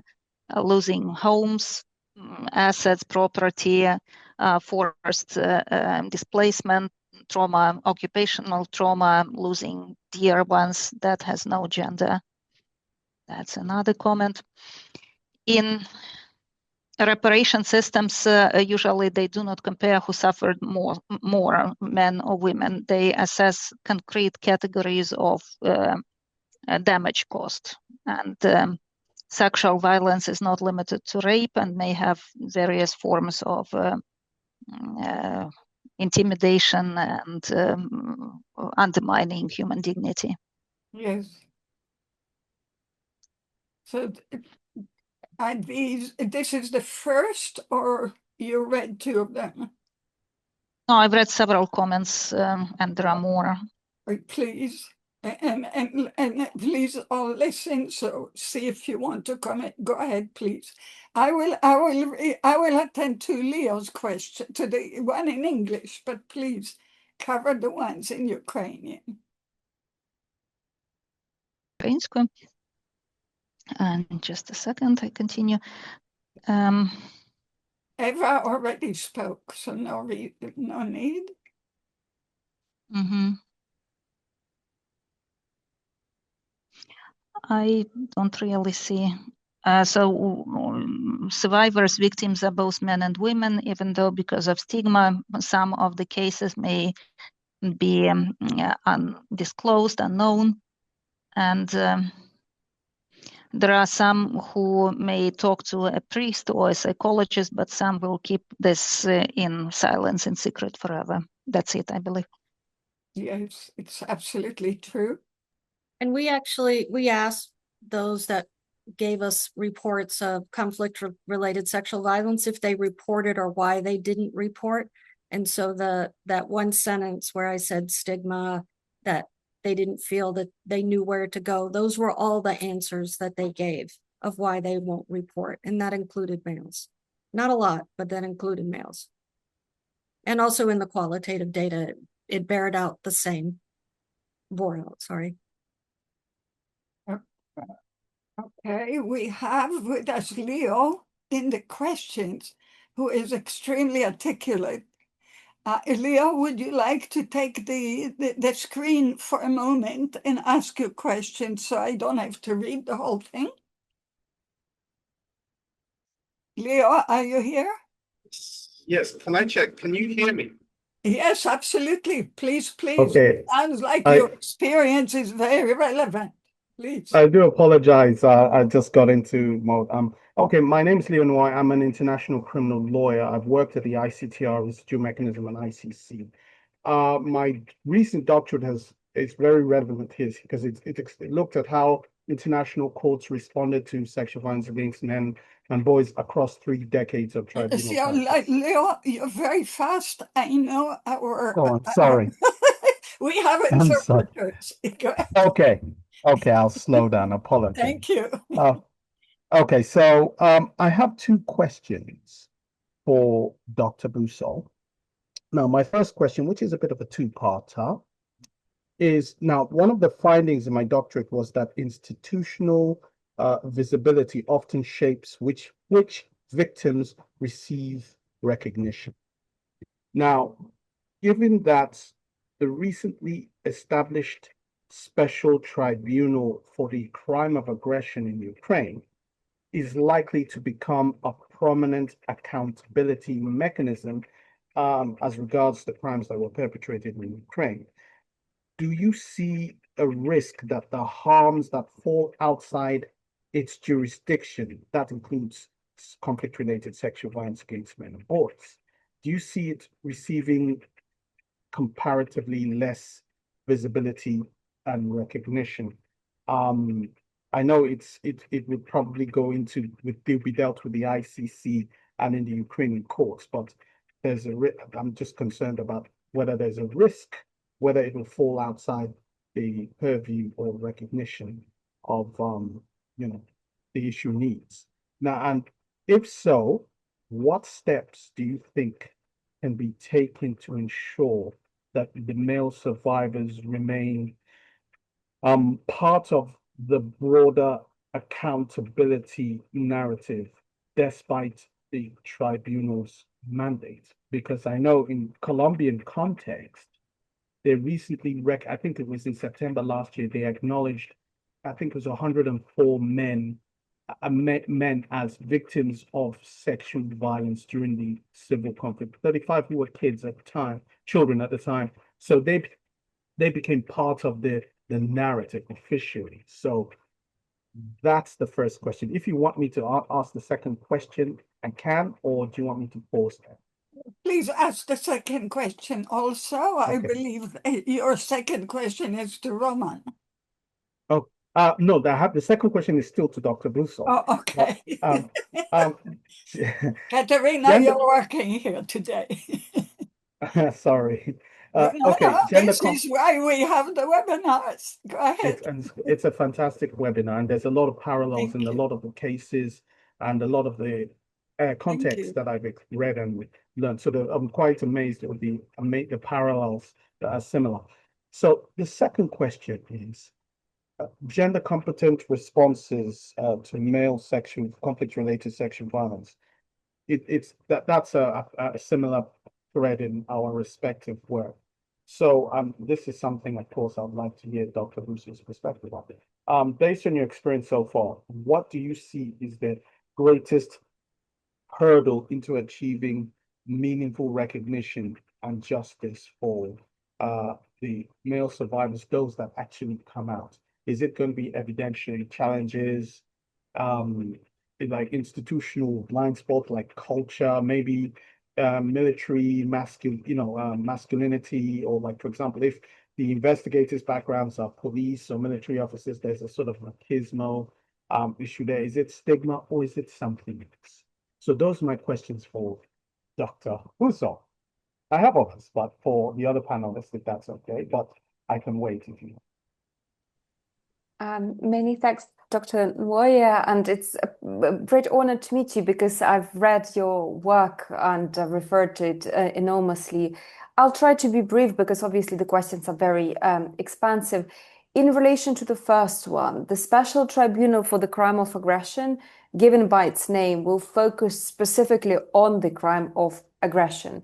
I think we've actually been quite effective in advancing for the first time beyond the Rome Statute, the fact that survivors may come forward and testify about the harms of the crime of aggression, which historically from Nuremberg and Tokyo has been considered to be a crime of a state against the state, whereas both under the Rome Statute, but it doesn't have proceedings on aggression, and within Ukraine's special tribunal, the statute does allow victim representation. It was very important for us as human rights lawyers in Ukraine and survivor groups, and we see it actually as a chance to position sexual and reproductive harms emanating from aggression, which are much wider than sexual and reproductive harms emanating from alleged war crimes, crimes against humanity, and genocidal acts, to be presented first, and second, to inform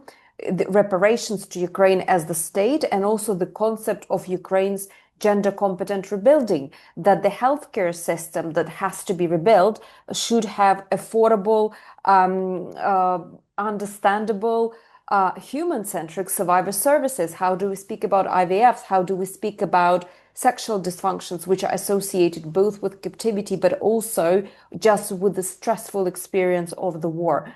So I'm not starry-eyed about the tribunal, but I see it as a potential transformative change both for Ukraine and for the international practices to show the human dimension of the crime of aggression, including sexual and reproductive violence, including that experienced by men and boys.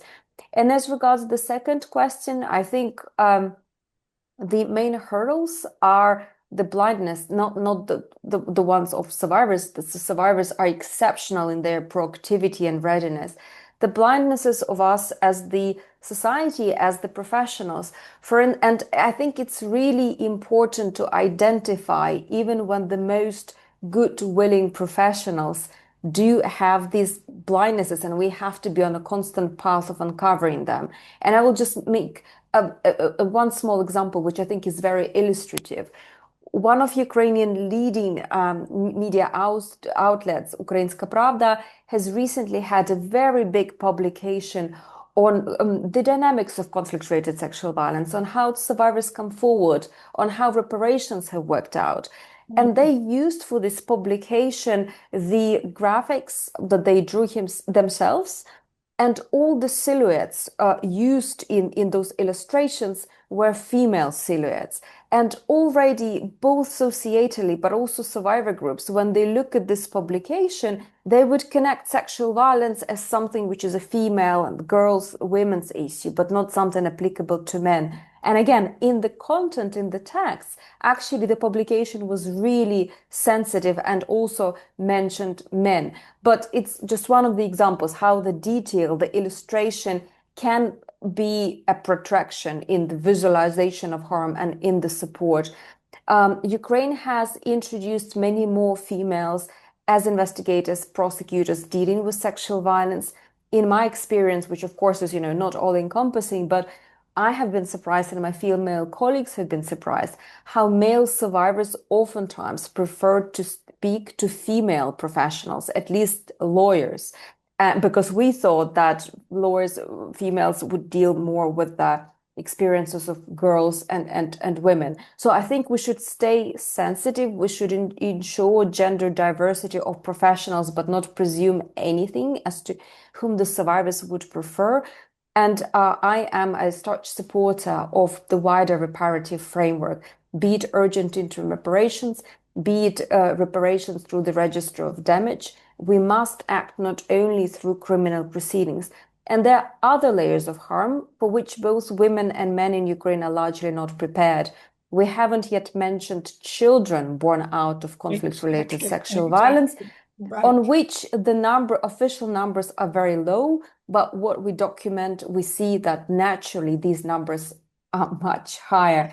And how do, again, speaking about Yael's specialization, the multi-generational trauma, how other children of sexual violence survivors who have children born out of Series V in the family, how they're affected by it, is just another huge layer which we are yet to tackle. Sorry for the broad answer, but I hope that it responded to at least some things. No, these are the answers we need. If we're going to learn, we need to take the time to learn. That's perfect. Thank you so much. Indeed, Well said. I do want to mention, just so I don't forget, among our over 80 webinars on our website, there are at least 2 related to the victim of the crime of aggression. So please refer to them. They're very instructive. They also engage victims from Hiroshima, Nagasaki, and Korea, because originally these were the only 2 crime of aggression in the literature, right? And so please go to those and learn. Leo also learned from those.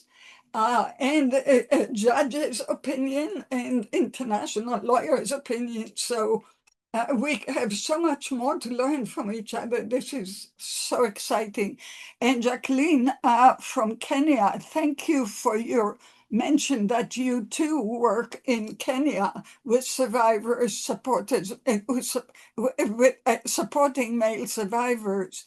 Absolutely. You know, to share with everyone, of course, we have webinars that focus like this one on Ukraine in primarily, right? And those who are international, that is several situations. So please, Jacqueline, be in touch with me. Leo also for when we organize the international ones. Maulud, oh, you work in the ICC Trust Fund for Victims, which is one of my children. And you say someone who works every day with victims affected by conflict. I was delighted attending this webinar. Oh, this is nice. On such important and timely. I would like to sincerely thank. Oh, this is just very nice of you. Thank you. And be in touch with me indeed. The Trust Fund is one of my favorite creations. I see, how about Ivan first and then Sarah? Go ahead, Ivan. Дякую. Я поки слухаю. Thank you. I have been listening to you and I thought about the following. For me, it's quite a new lens through which I'm looking at this issue. Thank you, Katerina, and thank you, the lawyers. Whether there was some sort of study what happens to the mental health and the future fate of the people who actually bring their experience to the public sphere. And they are not discussing it very intimately with the physician or the therapist, but when they are opening up it into the public space and more people know about it. So what about their future life and this information will be disseminated through their children and their peers and social, so to say, environment. Well, it's very important from the very important legal point of view, but what happens to these people who actually open up and tell about their experience and bring it into the public domain? So what happens to them in their life later? Thank you. Yeah, very, very important question, Ivan. You know what I call the public. Oh, sorry. I wanted to mention that some victims indeed who come public, it almost becomes their new life. They take it as a mission. And people think they don't need any help, but they do. So let's be there for everyone, including for the people I call public victims, right? Because they make it the mission of the rest of their life.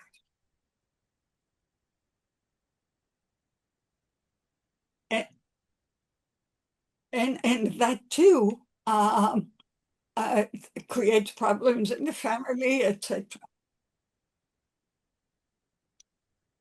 Okay, so thank you for bringing that up. Katrina, I did not, I didn't mention before that, of course, we have several actually reparative justice webinars on children. So please look at those as well.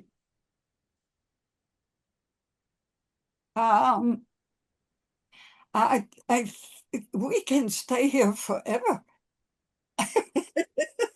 But I know some of you have other. So there was a question specific to Sarah. How well do journalists do listening to victim survivors? And the question was about about, I hear the interpreters, so I'm a little, so it's confusing my mind with my mouth. So, but a journalist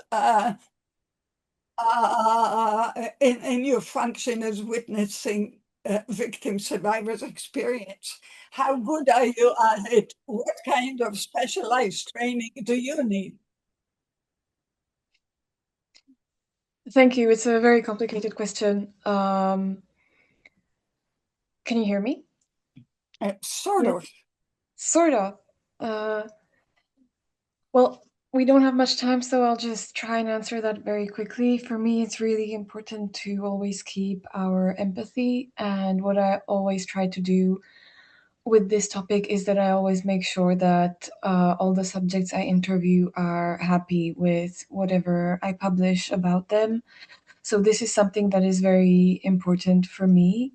I know that some newspapers have very strict policies about never telling your sources what you're going to write about them, but I believe that it's extremely important to make sure that what you write is not going to harm or hurt the victims. I always try to make sure ahead of publications that they agree with everything I will publish, especially if there's their full names, their pictures. I think it's very important to make sure that the person gives an informed consent about the material that's going to be published, and to make sure, I personally try to make sure that it's a good experience for the people. So whether they, whether it empowers them, or, it gives them some sense of justice, or whatever the reason is why they decide to speak about it to international media, I always try to respect them.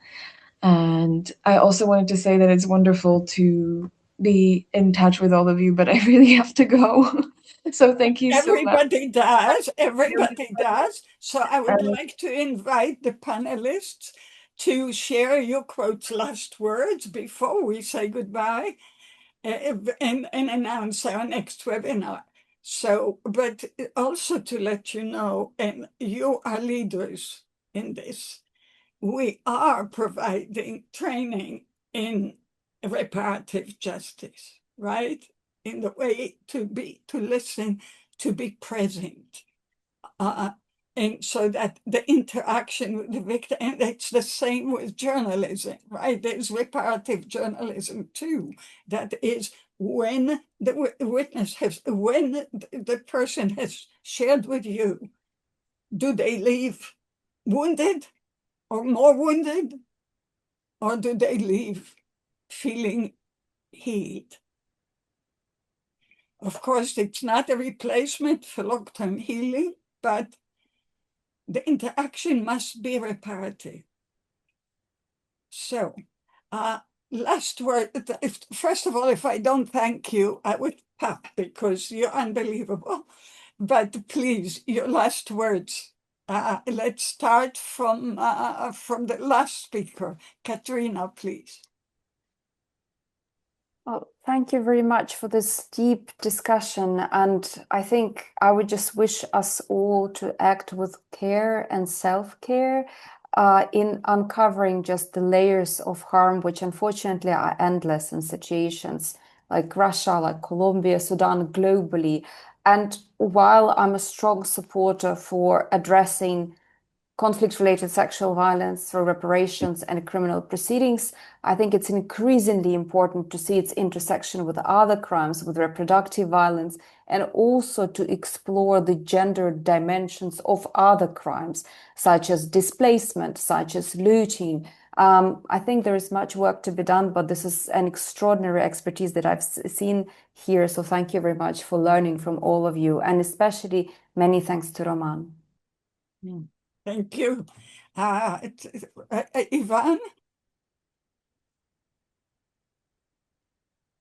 Так. Your last word. Just for today, just for today. Ivan, would you like to share your last word for today? Для мене важливо взагалі For me, it is important that these topics are being raised. And for me, it is very important that you are actually inviting various specialists and various disciplines, and you're not looking, you're trying to look at this issue from different angles, various angles. And that's why it is going to have a lot of sense, because if we lobby a certain part of this problem and develop it, we cannot protect without caring, and we cannot care about protecting and defending.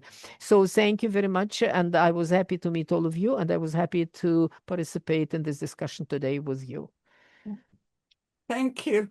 I believe, Lynn, you're right in the middle. Go ahead. I think my last word is really how incredibly grateful and honored I am that the Ukrainian people who responded to the survey were willing to share their stories and their fortitude. And I really feel as though I need to help. I want to help. And I had hoped that, after 30 something years, that I would not be documenting conflict-related sexual violence again. But here we are. And let's hope that data proves to help for justice. Thank you. Sarah, please. Thank you. I'd like to thank you all. I think it was really interesting to talk about this topic from different perspectives, and I hope that out of this webinar there will be new collaborations, maybe new friendships born. So I'll end on that note. Yes. The center is welcoming. Roman, please. I'm sure you've been quiet all this time. Go ahead. Дякую всім. I would like to thank everyone. We have a big community of the civil former prisoners. There are more than 300 people, and if we will be useful to you, I will be able to provide any assistance and testimonies, and thank you very much. And for me, this event was very useful, and I will be happy to cooperate with such strong and powerful organizations which were represented here. Thank you. Well, I thank you from the bottom of my heart for each one of you, and would like to, you're part of us. And we continue to work together. As I mentioned before, in addition to receiving the recording of this webinar, you will receive the flyer for our upcoming June 24 webinar on transgenerational trauma in post-genocide Rwanda. Very important, will add other dimensions to our preventive, hopefully preventive work in Ukraine. So I don't have enough words to thank you. I look forward to working with you more and more.